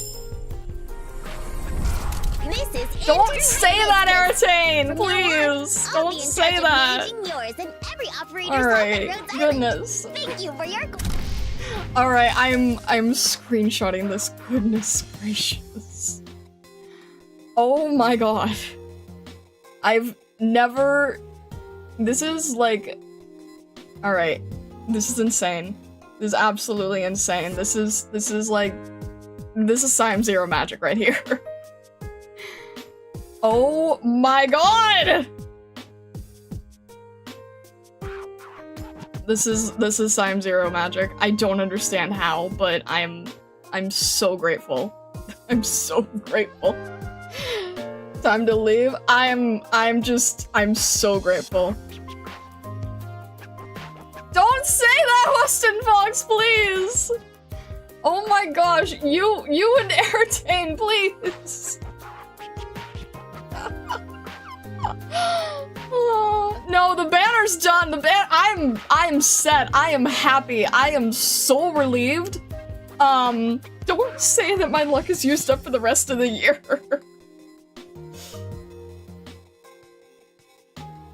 All right, we are set. I have so much relief. And Sim Zero's happy, and that makes me happy, so... Alright. The karma saving from that first bag swung way harder than we all expected. Oh. No, Dak Cranky! No, we're not doing that! I'm so happy with the Bulbous spots. I'm so happy. Yeah, Pram Banner is absolutely, like, where we... Oh gosh. This HG thanking you for the mail club!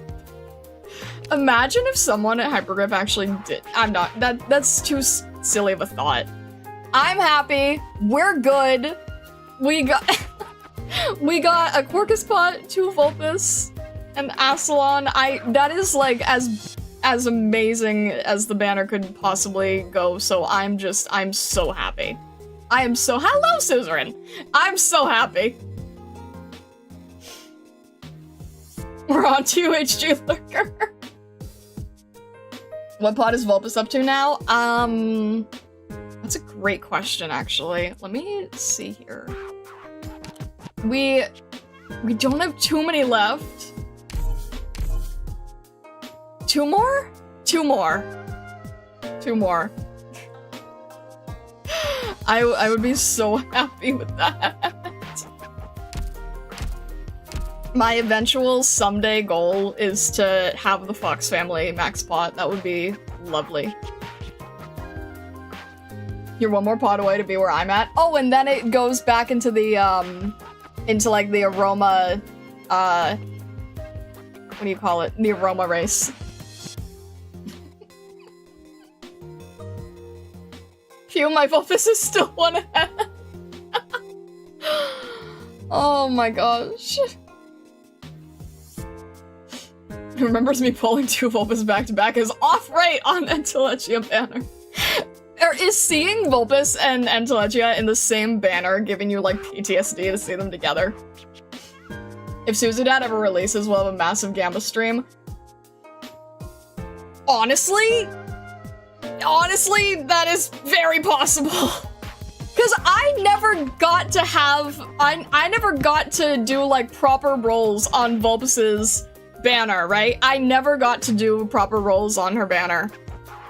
Because I literally just started and I didn't get the luck that Vesa did to pull both Vulpus and Lapland. So Vesa pulled Vulpus and Lapland, and he also understood how Gacha worked better than I did. And then I was able to get you and Blaze, so we were kind of even on like the limited both thing. And then every time I pulled for Vulpus, it's been on a completely like random standard type of thing. So yes, if Suzudad ever becomes an operator, it will probably be a large Gamba stream. As dumb as that might be, I would probably put in more than... I don't know, we'll see. I can't say. It depends, right? It depends on if he ends up being like limited or standard or something. We basically did start during it, not a lot of time to prepare. MJ, we started like 2 days before it ended or something crazy like that. Maybe a week before it ended. Not a lot of time. Pretty convinced we'll get Suzudad? He already was part of the Hoshi event. Wouldn't shock me next time we go into that branch of story that we'd get him as a 6-star. I would be so happy. I would be so happy. Also, if you are new here, please do consider joining our Discord. We would love to have you. There is an Arknights channel in the Discord. The Discord is very active. Just make sure that if you talk about anything that is past where I am at, that you use the spoiler tags in the Arknights channel. And if you do join, make sure to go into the rules channel and grab the rules roll. Your name will turn green and you will have access to the rest of the server. Sending my prayers for Suzudad in advance. Thank you! Thank you! Oh. You got him already in the rainbow bag. Thank you, Siam0. Yeah, no, we're not. There's no way for NPC jail when you literally have a family-based set of operators. There's no way. You should start mentioning that roll is tied to a reaction. It's literally in the channel. It says click this to gain access to the rest of the server. I have it in like bold font. Go up and click this. Let me know if it's not clear. And also in the regular Rolls channel, it also says, make sure to go into the Rules channel. You need it to talk. Do I need to do anything else to make it clearer? Do I need to have like a gif of like a flashing red sign?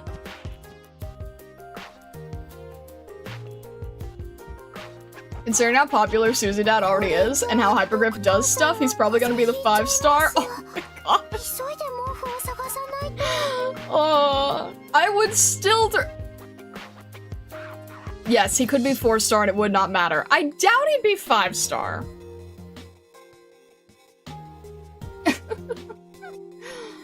Alrighty. Time's it. Oh goodness. Oh goodness! Okay, jeez.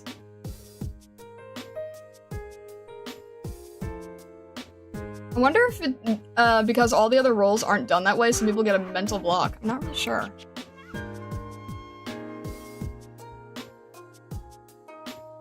Hydration check, thank you, MG. Alright, at very least 6-star welfare. Hey, welfare I'll take, because welfare would be instant max spot, so absolutely, we can take 100%. Welfare sounds great, why not?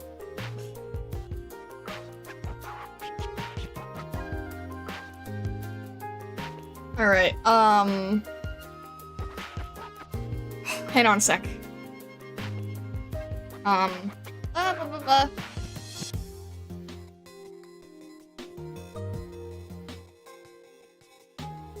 Okay. Alright. I guess we are switching then? Alright, let me throw this up here. And we'll let's see. Wait, I need to turn this off, need to jump back here. We'll do it like this. I'll jump back here. Just because I need to switch things over.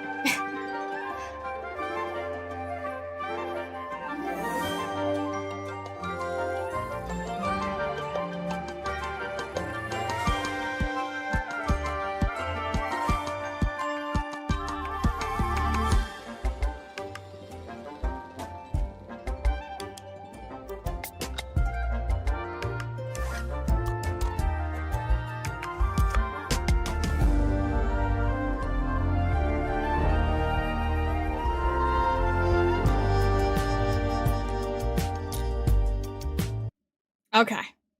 We'll remove this, add this. Okay, it is hard to jump into everything.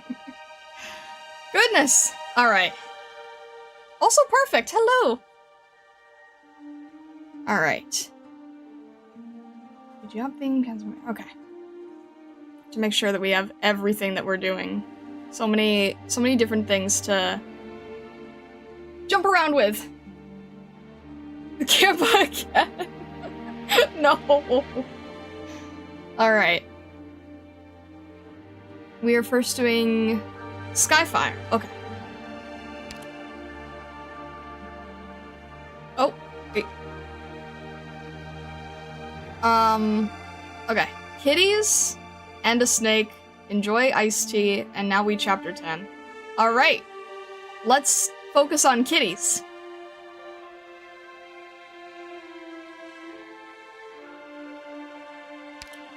Skyfire. Oh, wait. Do this and then this, okay? We didn't see nothing? I didn't, don't worry. I didn't. Alright.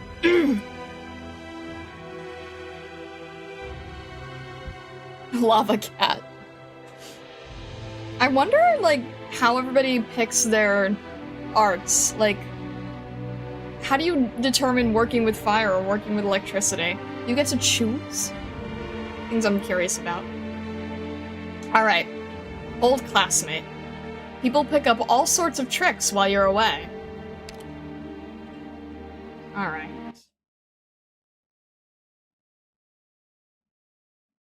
You hear? The Mount Bellin girl's back in Old Victoria, smack dab in the middle of Caledon. Here? I thought she'd be off in a bigger city. There's no place more infected than this. And didn't it have a bout of reunion or something too? I thought she couldn't stand all that. She's working for the council. Ah, the council. The venerable city council. She probably has it easy as could be. Is that all you're interested in? I thought you'd be delighted. Delighted? About what? Haven't you been wanting a leg up for that factory of yours? We all know she's got her head up her behind, and you know what she's done before. She hates the infected to death. So now she's working for the council. You find her, let her know what's in it for her, tell her about your factory, and there you go.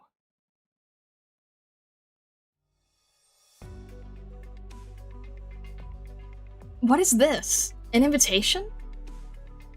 We cordially invite you on this day to share in our celebrations. Champagne tasting and tours tonight at 8 p.m. We hope to see you there. A class reunion? Sometimes it really does puzzle me how something both time-wasting and so difficult to refuse ever got folded into etiquette. I'll go once hours are over. I just hope the rotten lot of them don't give me any... No, bad. No need for anger on the job. Let's just get ourselves straight to work.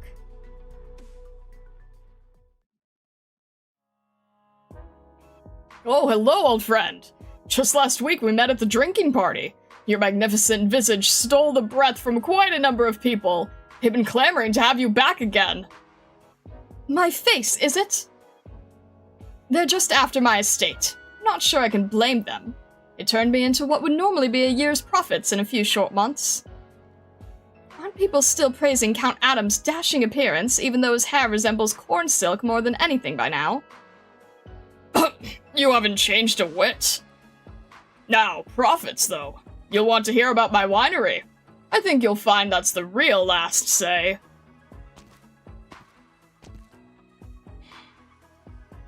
Jockeying with each other, flaunting assets, backstabbing the absent.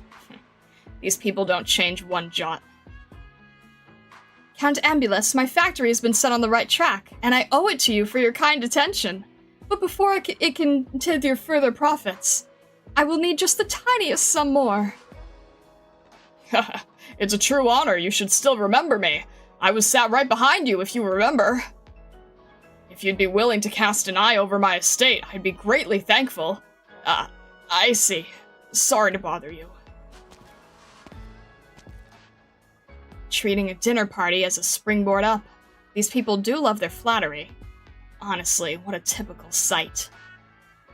I've been here for long enough. It's time I left. It'll take a while to get back to Caledon, too. Miss Mountbellin. Miss Mountbellin, it really is you! You must try some of the champagne tonight. I'll bring you a glass. Of all the places to meet you, do you still remember me? I was sat right behind you in class. I see you find yourself a fine job. Excuse me, if it's nothing urgent, I have my own business to attend to. Ah, well, here's the thing. I hear you're working for the council now, and I just so happen to run a little factory. It's nothing too grand, but with just the right opportunity, it could turn a profit on par with Isabella's estate. And naturally, I'd give you, my good official, a fabulous token of my thanks. So, for example, anything council-related... I have absolutely no interest. Could it be this girl has no clue what my factory even does? She's not one bit less sheltered. Nobles, snooty bloodline-obsessed elitists, a lot of them. Am I not being differential enough for you? Miss Mountbellin, my factory is right here in Caledon, if you didn't know, and it's only even here thanks to the great pains I know you and the counselors have gone to. Haven't you always hated those lowly brutes? I know they paid quite the rightful price for what they did to your beloved pet. But now, thanks to these policies, the council has finally turned its head our way, hasn't it? Those lowly people exist for our sakes, and I picked up by now on how to make good and proper use of them. If I could just grasp 1 inch further, I'm sure results would be even more plentiful, and you, Miss Mountbellin, would have me doing all I could to repay your kindness. How about I burn him to... No. You know, I'm finding it a little oddly hot in here. Miss Mountbellin, what do you say? How about we step outside and chat? Can I really not just... No, I can't. Here's my business card. Please, by all means. Let me see. Barham's works. Exactly! I see. Well, Barham's works. Have you heard of it? Of course. We've discussed plans for new acts where your factory has served as a case study. My professor and I kept tabs on your factory in private too. Barham's works was top of the list that came in. Ah, really? Now that's an honor. Then may I... I've already signed a non-disclosure agreement. Of course! Naturally, you wouldn't be the sort to break confidentiality. I was just hoping you could let me in on a little of the council chatter. Some tea time topics. Maybe we could chew the cud on this or that. Such as the act we're imminently proposing regarding working hours. Exactly! If I could invite you to my factory for a look around, I'd be utterly honored.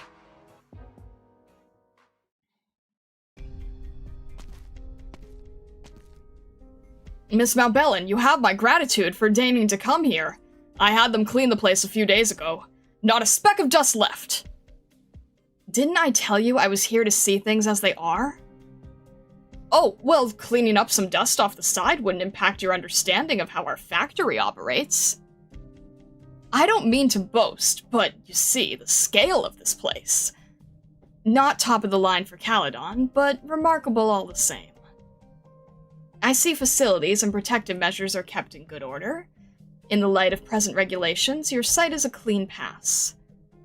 Security measures are also fully replete as stipulated. Miss Mountbellin, I see you've been underestimating me. It's only natural such fundamental work is well done. How about we take a look at the workshop? It's infected, however, so even with protective measures ready, I'm sure you wouldn't want to go inside. I would. Miss Mountbellin? Ah, I see. It's that kerfuffle from a few years ago. You want to see if there's any traces of that whole... reunion movement inside? Yes. Reunion. My workers here have all gone through background checks, but you can rest assured, if you're displeased to see anyone in there, you can be sure I'll have to see for myself. Yes, understand. You better get your protective gear on then. I'll just have to brave the elements.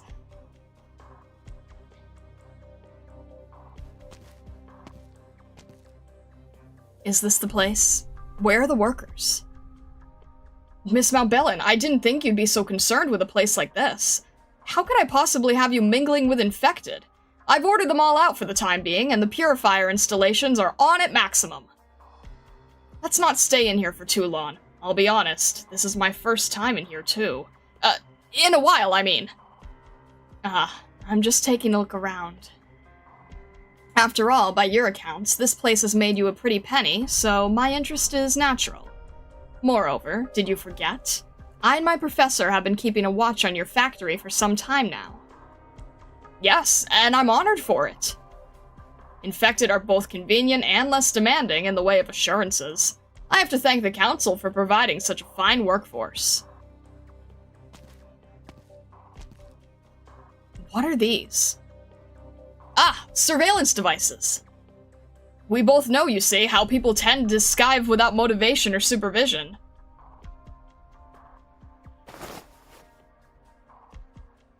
And these riot shields? Ah, even less of a concern. Infected don't take simply to discipline, nor are they content with what they have. I imagine you know better than I do. Without a method or two at hand, they'd never stay placid. Aren't you concerned that just leaving your riot control gear here might cause fear in the infected? Even elicit disorder? Well, you worry too much, Miss Mountbellin. They don't see it. They don't... what? Miss Mountbellin, we've been in here for a while now. Should we step out? Even with all the precautions, there's always an off chance. Let's take the lift out and pull that gear off, and take some deep breaths. Nice deep breaths. Miss Mountbellin, old friend, there's no one but you and me in this lift, so let me be a little honest with you. This may just interest you more in my factory. don't be too disappointed with what you've seen.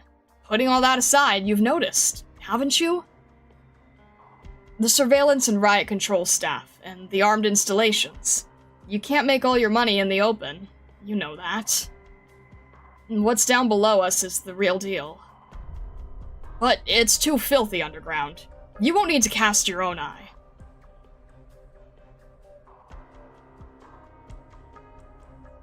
I see. I'm very satisfied with what you've just told me. It's very interesting. Once again, the alumnus feels the temperature rise a notch. He ascribes this to Skyfire's excitement at the opportunity to make money, to continue trampling over the disgorged masses. Even beasts in the wild know they should only pounce when they see prey. If I didn't show you the genuine article, I worried you'd be left cold. Factories are a garden variety thing. I need something new in the works too, you know? Ha! So I see. Well, come, Miss Mountbellin. I've had this fine tipple stashed for years. Let's toast. To your sponsoring a factory of much potential and my soon-to-debut upon a bigger stage. Cheers.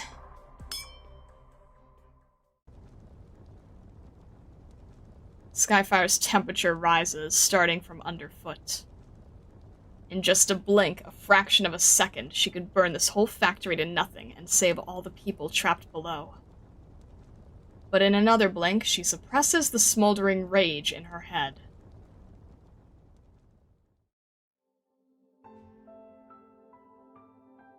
Professor, did you need me? Infected rioters identifying as Reunion, gravely hurt by organization known as King's Wand. That's what the news is reporting. Professor, they killed Phil! And how you resolved the issue was hardly the only way to do so. If you let an eye for an eye blind you, Miss Mountbellin, then that is altogether contrary to how I've taught you. Have you forgotten what I first told you? The issue of the Reunion movement is not solely a matter of the infected. If you wish to continue the way you're going, then go to the place I recommended you. Deepen your studies. See the outside, and I mean that. Don't disappoint me, Miss Mountbellin. You're a student of plentiful notions. Don't let your own emotions stifle you. Look past them.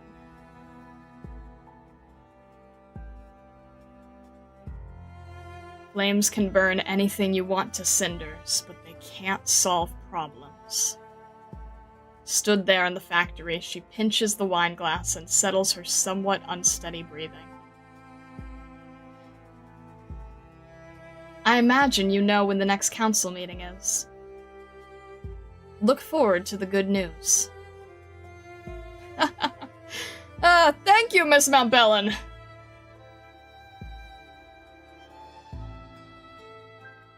Here's the long and short of it, Professor. Barham's Works, one of the factories on the list when we put together the investigation into infected rights. I'd consulted you on it, whereupon we decided to send a spy to sniff around in secret. I've assembled a file on the inner workings of his factory. On top of which, I find out just a few days ago that this factory's owner was one of my very own classmates. I initially wanted to send the whole thing up in flames, of course. I knew that was utterly wrong, and it wouldn't solve a single thing. Just pile meaningless hassle on instead. But I hate what he did. Seeking me out at a dinner function hoping for a backdoor into the council, brazenly spilling about all his factory's machinations right in front of a member. His doing so is evidence that dozens upon dozens before him did the same. That countless people took to the same methods for their own underhanded gains. Professor, it's obviously afoul of current regulations. But they've tried it, and they found out if they don't get punished, they just reap the benefits. That's what got them all to start doing it. Truth be told, I do remember him. And I know that sat behind me spiel he gave was true in my case. He said the same thing to every noble there, but he did sit in the seat right behind me. He used to not be like this. He used to be a good egg. Not particularly, but he was hardly what he is now. I just wonder, was this all in his nature? I don't feel like it was, Professor. He just tried slipping through a regulatory loophole and found nobody even cared. And he just kept inching on and on until he got to this state. Are you very conflicted right now, Miss Mountbellin? No, Professor. I'm not conflicted at all. I just feel a little... I'm not sure how to put it, but I know crystal clear what I ought to do. And Moses, if you could further debrief the Professor on this unscrupulous factory. Yes, Miss Mountbellin. I went into hiding near the factory per the intel Miss Mountbellin provided. My comm signal suffered severe interference whenever I approached its basement levels. I speculate an internal comm shield is installed. The infected workers within are completely cut off from the outside world. Based on my observations over several days, deceased infected have even been ported out in secret and sent for disposal. And armed personnel inside are dedicated to guarding the underground factory and its facilities. The infected workers above have no inkling of what's going on. They simply assume it must be vital products or something being watched. Based on the data provided by Miss Mountbellin, I surmise it's the previously missing groups of acutely ill infected workers inside. Being acutely ill makes treatment unnecessary, so they're used as disposable labor, shut in the factory underground to work to their deaths. Then the factory tosses them out and replenishes with a new batch of infected workers. I see the picture now. So, Miss Mountbellin, your method for dealing with this.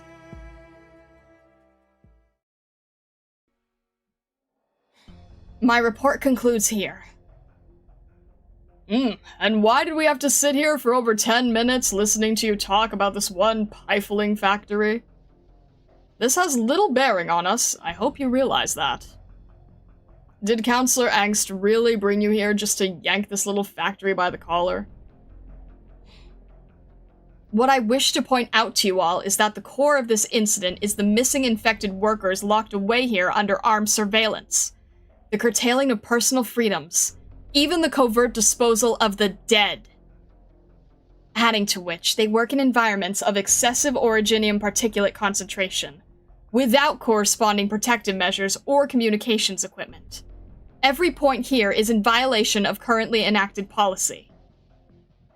Said enacted policy has led Caledon to be considered relatively relaxed on the infected, hence why it could even draw such numbers of them to work here.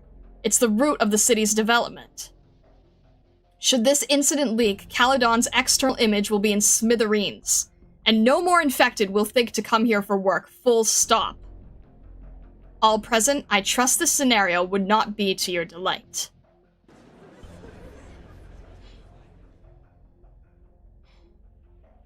Thus, this will amount to no proposal, but simply a factory cleanup. And for Caledon's reputation, the proper proceedings will be needed for a rescue of the infected workers in the Council's name. This seizure, too, must be in the Council's name for all the wider world to see. As for the perspectives of all present, we'll take a vote. Everyone, your views?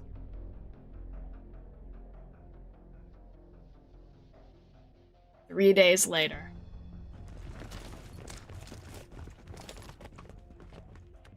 What the? Who are you? What are you coming in here for? It's all infected in here, you see. You lot, downstairs. Downstairs? But downstairs is... Sir, large number of unlawfully armed personnel discovered. Sir, unlawful communication shielding terminal discovered and dismantled. Large quantity of infected found underground. Basement levels have been identified as an illegal factory.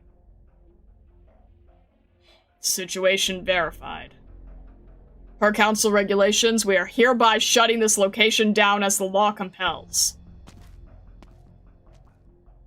And you, as stipulated by law, may not engage in any similar business for a 5-year period. Evacuate the infected!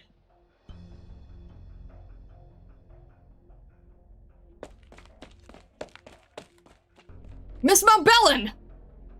Miss Montbellin! Ah, it's you. What is it? My factory! I had people turn up at my factory out of nowhere this morning, and even the underground to boot. What the hell happened? Oh, you mean the factory seizure. Didn't you ask me for help before? There you go. I've helped you. What? You caught word about me, yes, but you didn't catch on. I'm not just a member of the council. I'm also a Rhodes Island operator. If you're not familiar, perhaps I can illuminate you. I work to resolve issues for the infected. And more importantly, I work to seek their rights for them.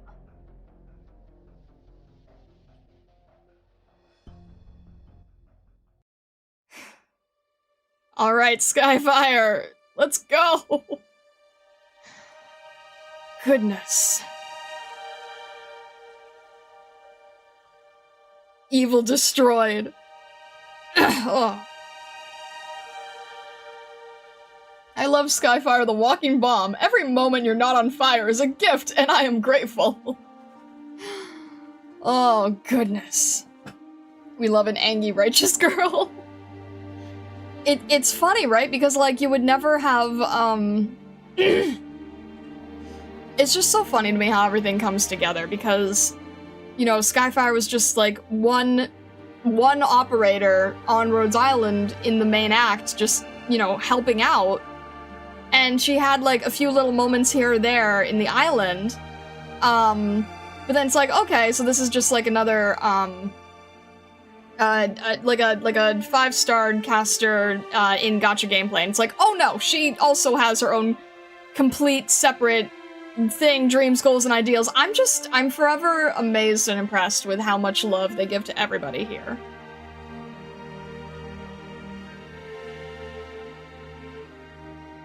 Alrighty. Goodness. Give good kitty her treats? Plenty of jewels should suffice. Or a particular candy neck- no. HD doesn't understand the concept of generic operator.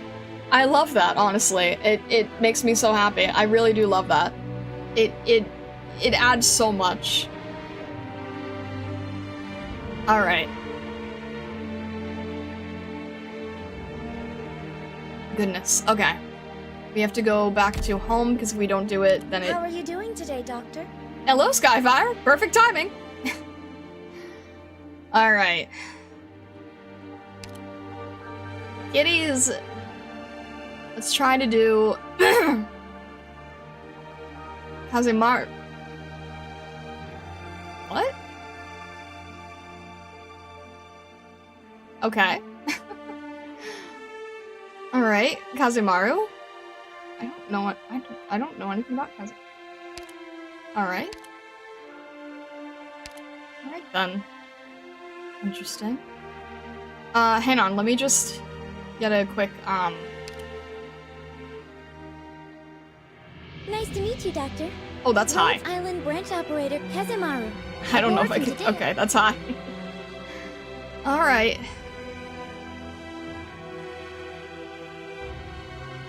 Interesting. Okay.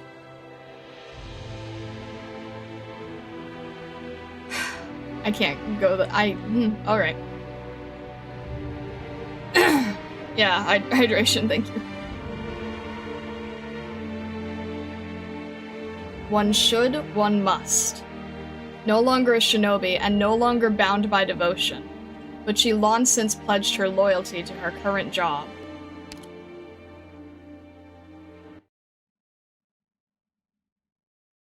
In the corner of every session is a figure with her head perpetually down, recording every word said by the city council. January 1st, 10:12 a.m.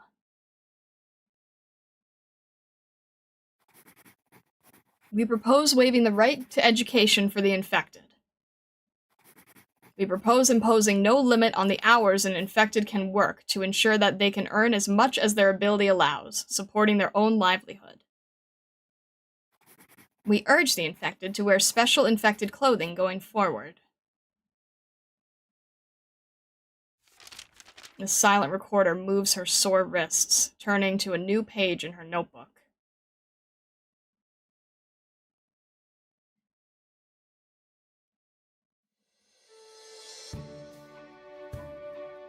January 8th, 6:23 p.m. Counselor Jones objects and proposes a new criteria for assigning jobs to the infected. Counselor Moneywell proposes a bill to limit the number of infected factories can employ. Still busy, Kite? Sorry to bother you, but may I ask, where exactly are those documents regarding the demolition of the factories in the East End filed? I can't find them at all. Folder number 10289 in cabinet B03, third drawer behind the bookshelf. I just knew you'd know where it was right away. If I had a head as good as yours, my mom would be so happy she'd slurp down 3 bowls of cheese soup at once. Work hours are already over though, so why's your pen still moving? Oh, infected this, infected that. My head hurts.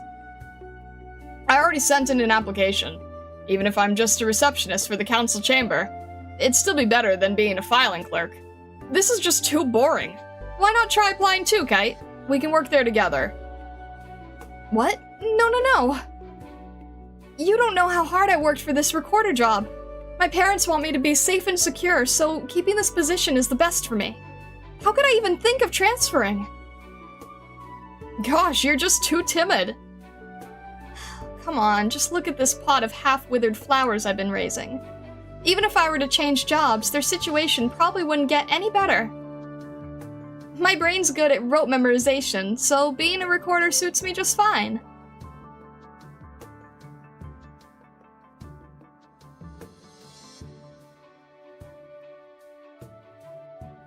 January 15th, 11:45 a.m. We propose issuing a special series of banknotes for the infected to boost domestic demand. We propose issuing half of the infected's wages in the form of consumer vouchers. Phew. Wait, I have one more bill to propose. As I'm sure we all saw this morning, the protest march against infected desegregation has become such a nuisance that it's even blocking the roads that some of us counselors take. I was in a hurry and had to loudly heckle them several times to stop blocking my way to work, lest today's council session be delayed. So, I propose allowing the infected to buy homes. What does everyone think? If all those infected workers had adequate housing, they'd stop wandering about like vagrants looking for shelter. Then they wouldn't have any reason to interfere with the lives of ordinary people and spark such protests, yes? Additionally, there are quite a number of infected in Caledon these days. If each of them bought a house, imagine the boost to the economy! Counselor Jones, I heard from the others that you've taken on the bid for that land development project on the East End. And they were all harping on about how it was a huge project that would take at least a decade to finish. Hey now, that's all just hearsay! How could you possibly believe that? Besides, how could it be compared to the road work you're backing? Once the roads are good as new, the people will get moving, and then anything and everything could happen, right? Our city's development is progressing at a steady pace, but there's no place for such protests in our future. Just a few of us were delayed today, but who knows how much worse it could be tomorrow? Keeping the general public of Caledon safe and earning their trust is our most basic responsibility. Only once the residents are at ease can we think about developing our economy. Recorder, did you get all that down?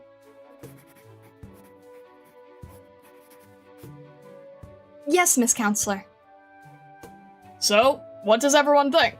As soon as the road connecting to the East End is repaired, we can begin work on so many more projects.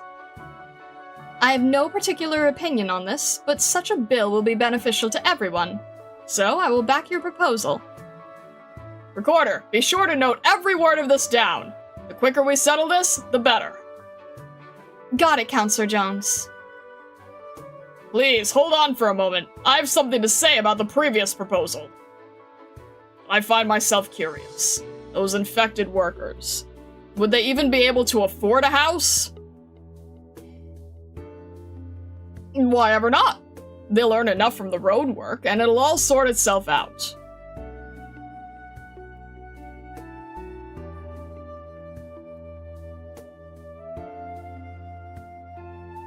January 15th, 6:12 p.m.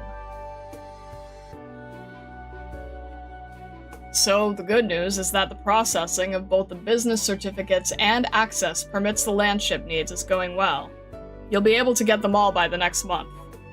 And the bad news is that in the 6 months since you last submitted a report, it's been long enough for them to finally make a little breakthrough on their proposed bills.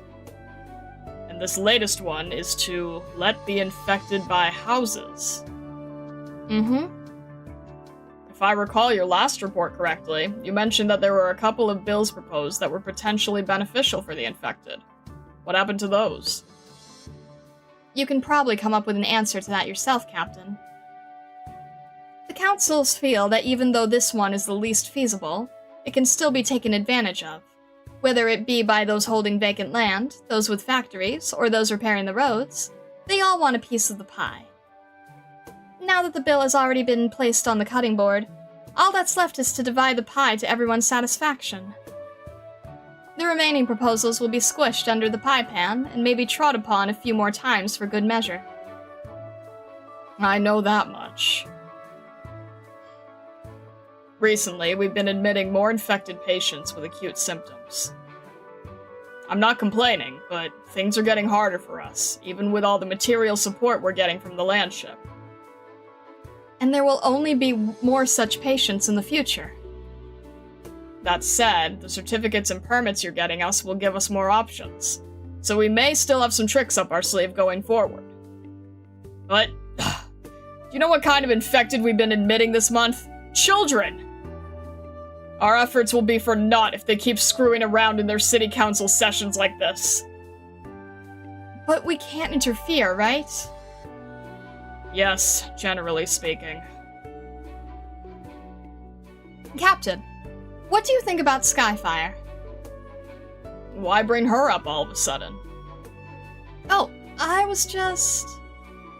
think she comes from a good background and has a good heart, but her worldview is still a little small. She listens to reason, but has never had to experience reality, so she used an improper method to deal with those counselors when she found out how they really are. If not for Counselor Angst, or her identity as a Mount Bellin, those nobles probably would have served her a lesson, both overt and covert, and first forced her out of Caledon in disgrace. Sometimes she disagrees with my methods too. I'll always choose to preserve my status as a city councilor recorder first, mindlessly nodding my head and noting down whatever the counselors say. Only occasionally do I bring you the evidence they leave behind to make some use out of it. I always thought her way of charging into things head-on was no good, but she's never made an error and never forgets it. What she does is right. She has never relented on this. We all have our own ways of upholding justice, Kazemaru. But the counselors usually take no notice of me. They don't even remember my name. They just go, "Recorder, record this. Recorder, take that down." They probably wouldn't even notice if I changed into a completely different person one day. Kazemaru, we can't interfere with the council. I used to chide Skyfire for that too, saying she shouldn't do such a rash thing. You know your limits. Of course I do. So, I'm going to pack up my things and go back to the archives and continue sorting through the files. Oh, right. These are the little paper animals I folded. You can give them to the younger infected to play with. Now that's more like it. Don't look so sad. We're still hanging in there. We'll manage to figure something out. Wait, why do these look so much rougher than the ones from last time? Look at this horn. It's all twisted. It better not turn into a one-winged foul beast when I give it to a kid later. I'm going now.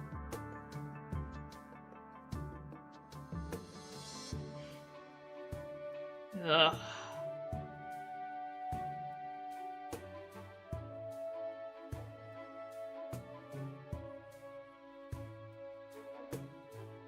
January 17th, 7:19 a.m. Early day today, Kite. A new batch of documents arrived, so I'm sorting and filing them. Oh, I heard you got transferred to the front desk? Congrats! It's my last day today here, so I'll help you out.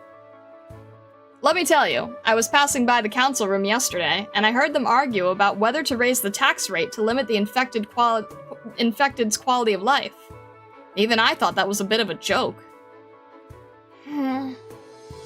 Yeah.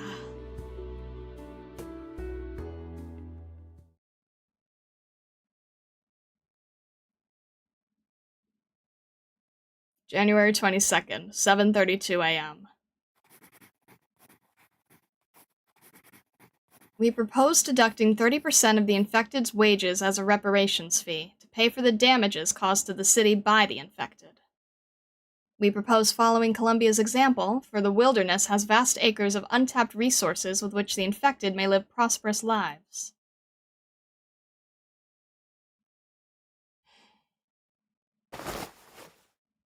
The recorder in the corner puts down her pen and, as if having gotten dust on them, wipes her hands vigorously with a handkerchief from her pocket before throwing it into a nearby trash can. Shh! What's wrong with you? Don't make so much noise all of a sudden! Don't recorders know such a basic rule? My apologies, Counselor Jones. I will make sure to stay quiet.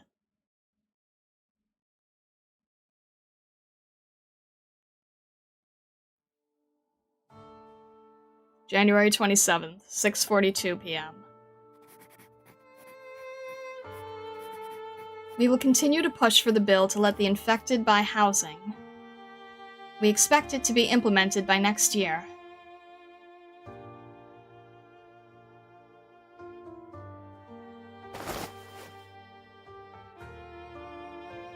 The recorder organizes the documents, carefully filing them into their respective envelopes, and writes the date on the label before placing them into the filing cabinet.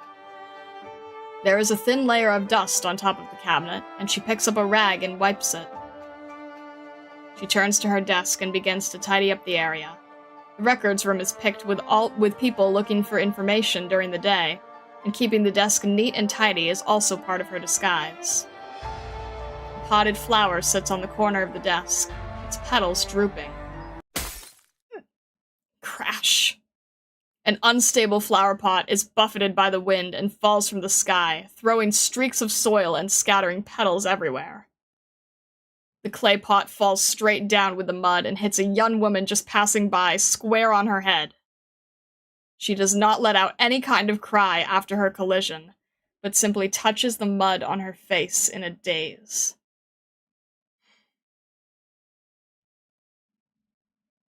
The recorder looks at the pot of dropping flowers on her desk, where she had just tended to earlier, and finds its position perfectly secure. She stretches a hand out. Crash.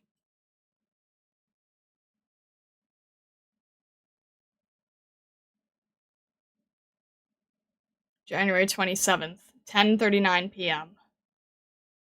Ah! What was that? Did you hear that? Was that even human? That gave me a real fright! The whole of Caledon probably heard that scream. It sounded like it came from the villas. Maybe the nobles are playing around with some new toys again. Ooh, that ding-dong clanging sure sounded like someone waltzing around with furniture strapped onto their back. A waltz with furniture? How posh!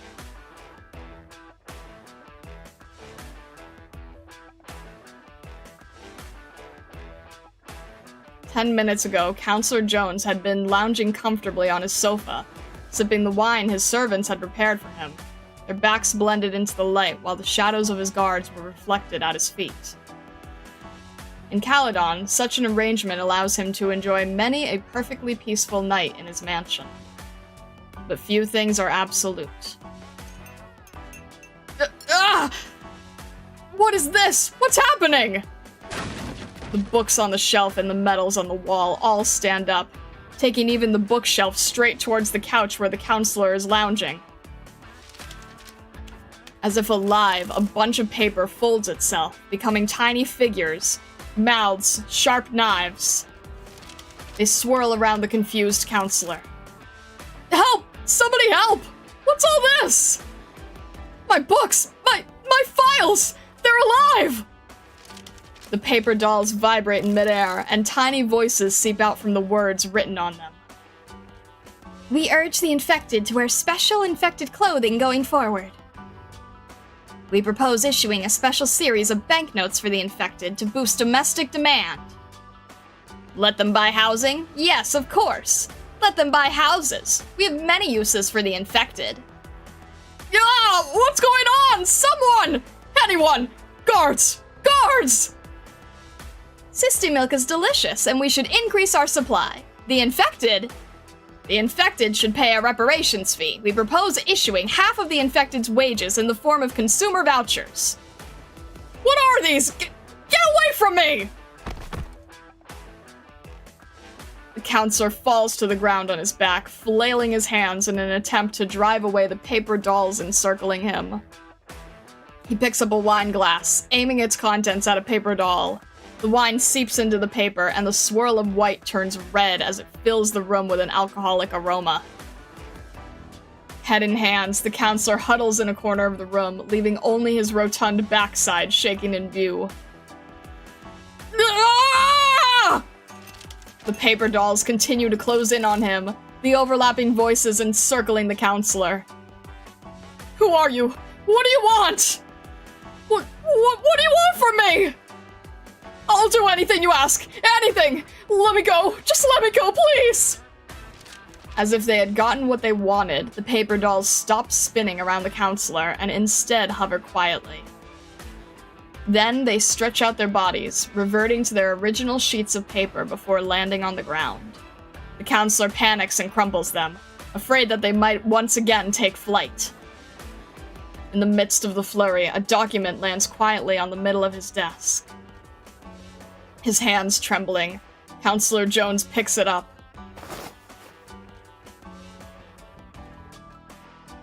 Report on the city's East End Development Project. After glancing at the open document for just a few seconds, the counselor crumples it into a ball with a twisted expression on his face. He is about to throw it into the trash, but hesitantly smooths it out instead, folds it, and carefully places it in his inner coat pocket. What is this doing here? Who found this? Didn't I already... Sir, did you call for me? Should I come in and help you clean up? You dolt! What are you standing outside for? Right away. Wait, no need. Out! Get out! Away from here, now! The counselor bends down and scrambles to gather the papers scattered on the floor, fearfully scanning the heading and contents of each sheet as if afraid to see something else on them. He looks around, wary of the entire room. He then pulls back the curtains with a flourish. Someone is definitely behind this, and he's going to find out who. Ah, if it isn't Counselor Jones, still at work at such a late hour, tidying up your papers? You! I expected no less of you, Counselor Jones. To still be hard at work sorting through your files at such a late hour, polishing your proposal into an even better bill to better serve everyone. I just now finished discussing the East End factory with the infected representative earlier, and he's so grateful to see you working so hard for the council. Truly a counselor who looks after the infected. Come, representative, you must thank him in person! Truly, thank you so much, Counselor Jones. Our brothers in the factories will surely remember you for this.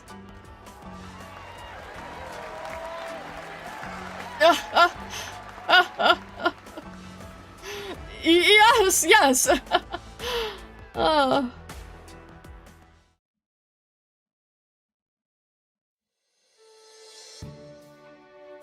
February 3rd, 9:19 p.m. Counselor Jones, withdrawing a proposal is unprecedented. Do you realize what your actions are implying? Everyone here has been working hard on their own preparations these last few days, all based on that proposal. No, I'm saying I want to withdraw that bloody proposal. Please forgive me. I've come to my senses over the last few days. This was a foolish idea. Counselor Jones, the city council is no place for playing around. Perhaps if you told us of any difficulties you've encountered recently, we might be able to help you. No, nothing of the sort. Recorder, are you there? Kite, quick! Note down my decision to withdraw the proposal, and file it, quickly! The recorder clicks her pencil, and as per her usual, writes down every word from the session in her minutes. Got it, Counselor Jones.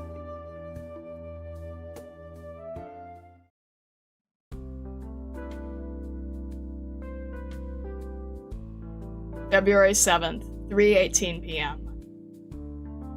What a pity I went home early that night. I would have expected something like that to happen in Counselor Jones's own home. I heard others say that the house was completely fine, but suddenly the stationery started moving and dancing. It could even speak. Here are the business certifications and permits. You can return to the landship now, Captain. Good job on your end, too. I heard his servants say that the counselor was frightened by something, but he didn't let them or even his guards enter the room. He tidied up his room himself. I also heard that ever since that day, the Jones family has forbidden the use of paper, saying that some kind of foul evil lies within. Then, how do you think he does his business in the loo?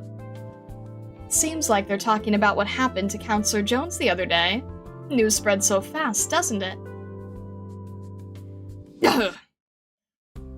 Hey, enough about this! The captain's still hard at work, so we should be too.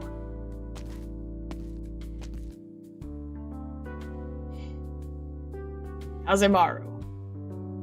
Did you... Captain, do you have the inside story?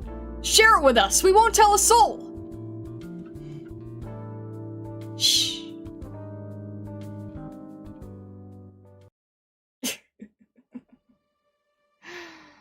Oh, alright then.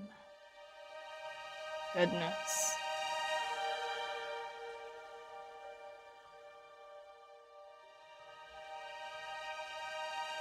You have a very important question? What is your important question?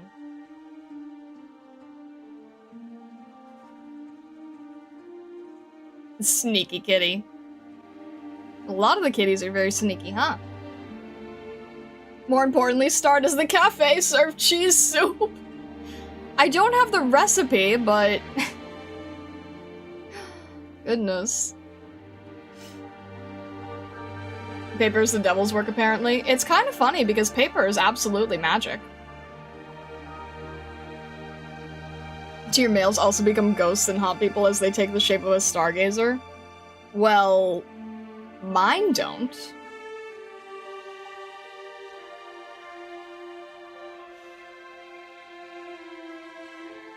I'm gonna have to talk to you later. Oh.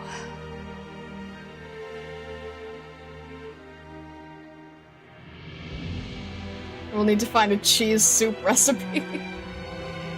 That kind of just sounds like eating a bowl of fondue, though, no? Is it just me, or does that just kind of sound like eating a fondue bowl? Not yet? Yours don't yet?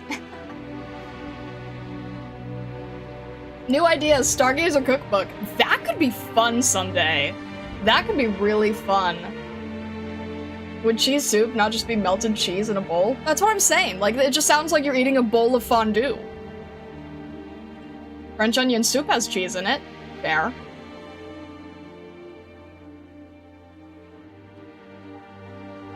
As they saw Harry Potter howlers and said, bet.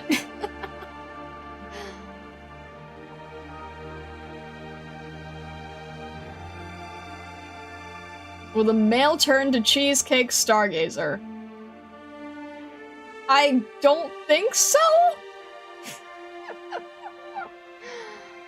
Oh my goodness. Many thicker soups have cheese? But then you wouldn't call it a cheese soup. The cheese would be like a side of this soup. You wouldn't call it a cheese soup, right?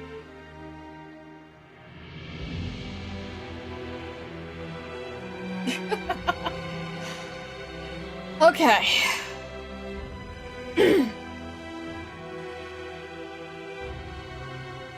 Even the Yeti soup in Twilight Princess had cheese.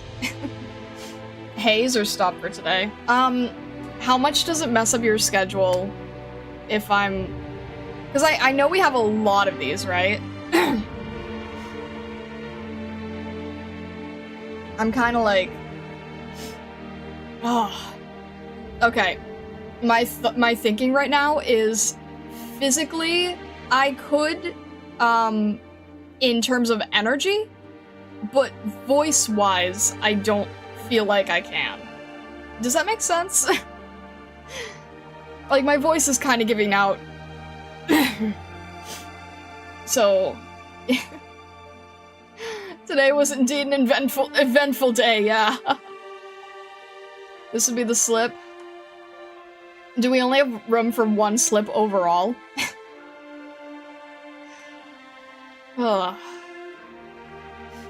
Don't destroy your voice. Yeah, I need to make sure that I'm careful about that because, you know, like the corporate VTubers who stream a lot longer, they run into a lot of a bigger risk, so. Ugh. Yeah, I think that the way I'm leaning right now is I think I would rather be careful and not get the voice version of carpal tunnel. You know, I've had carpal tunnel and it flares up sometimes, so I don't really need a voice version of that.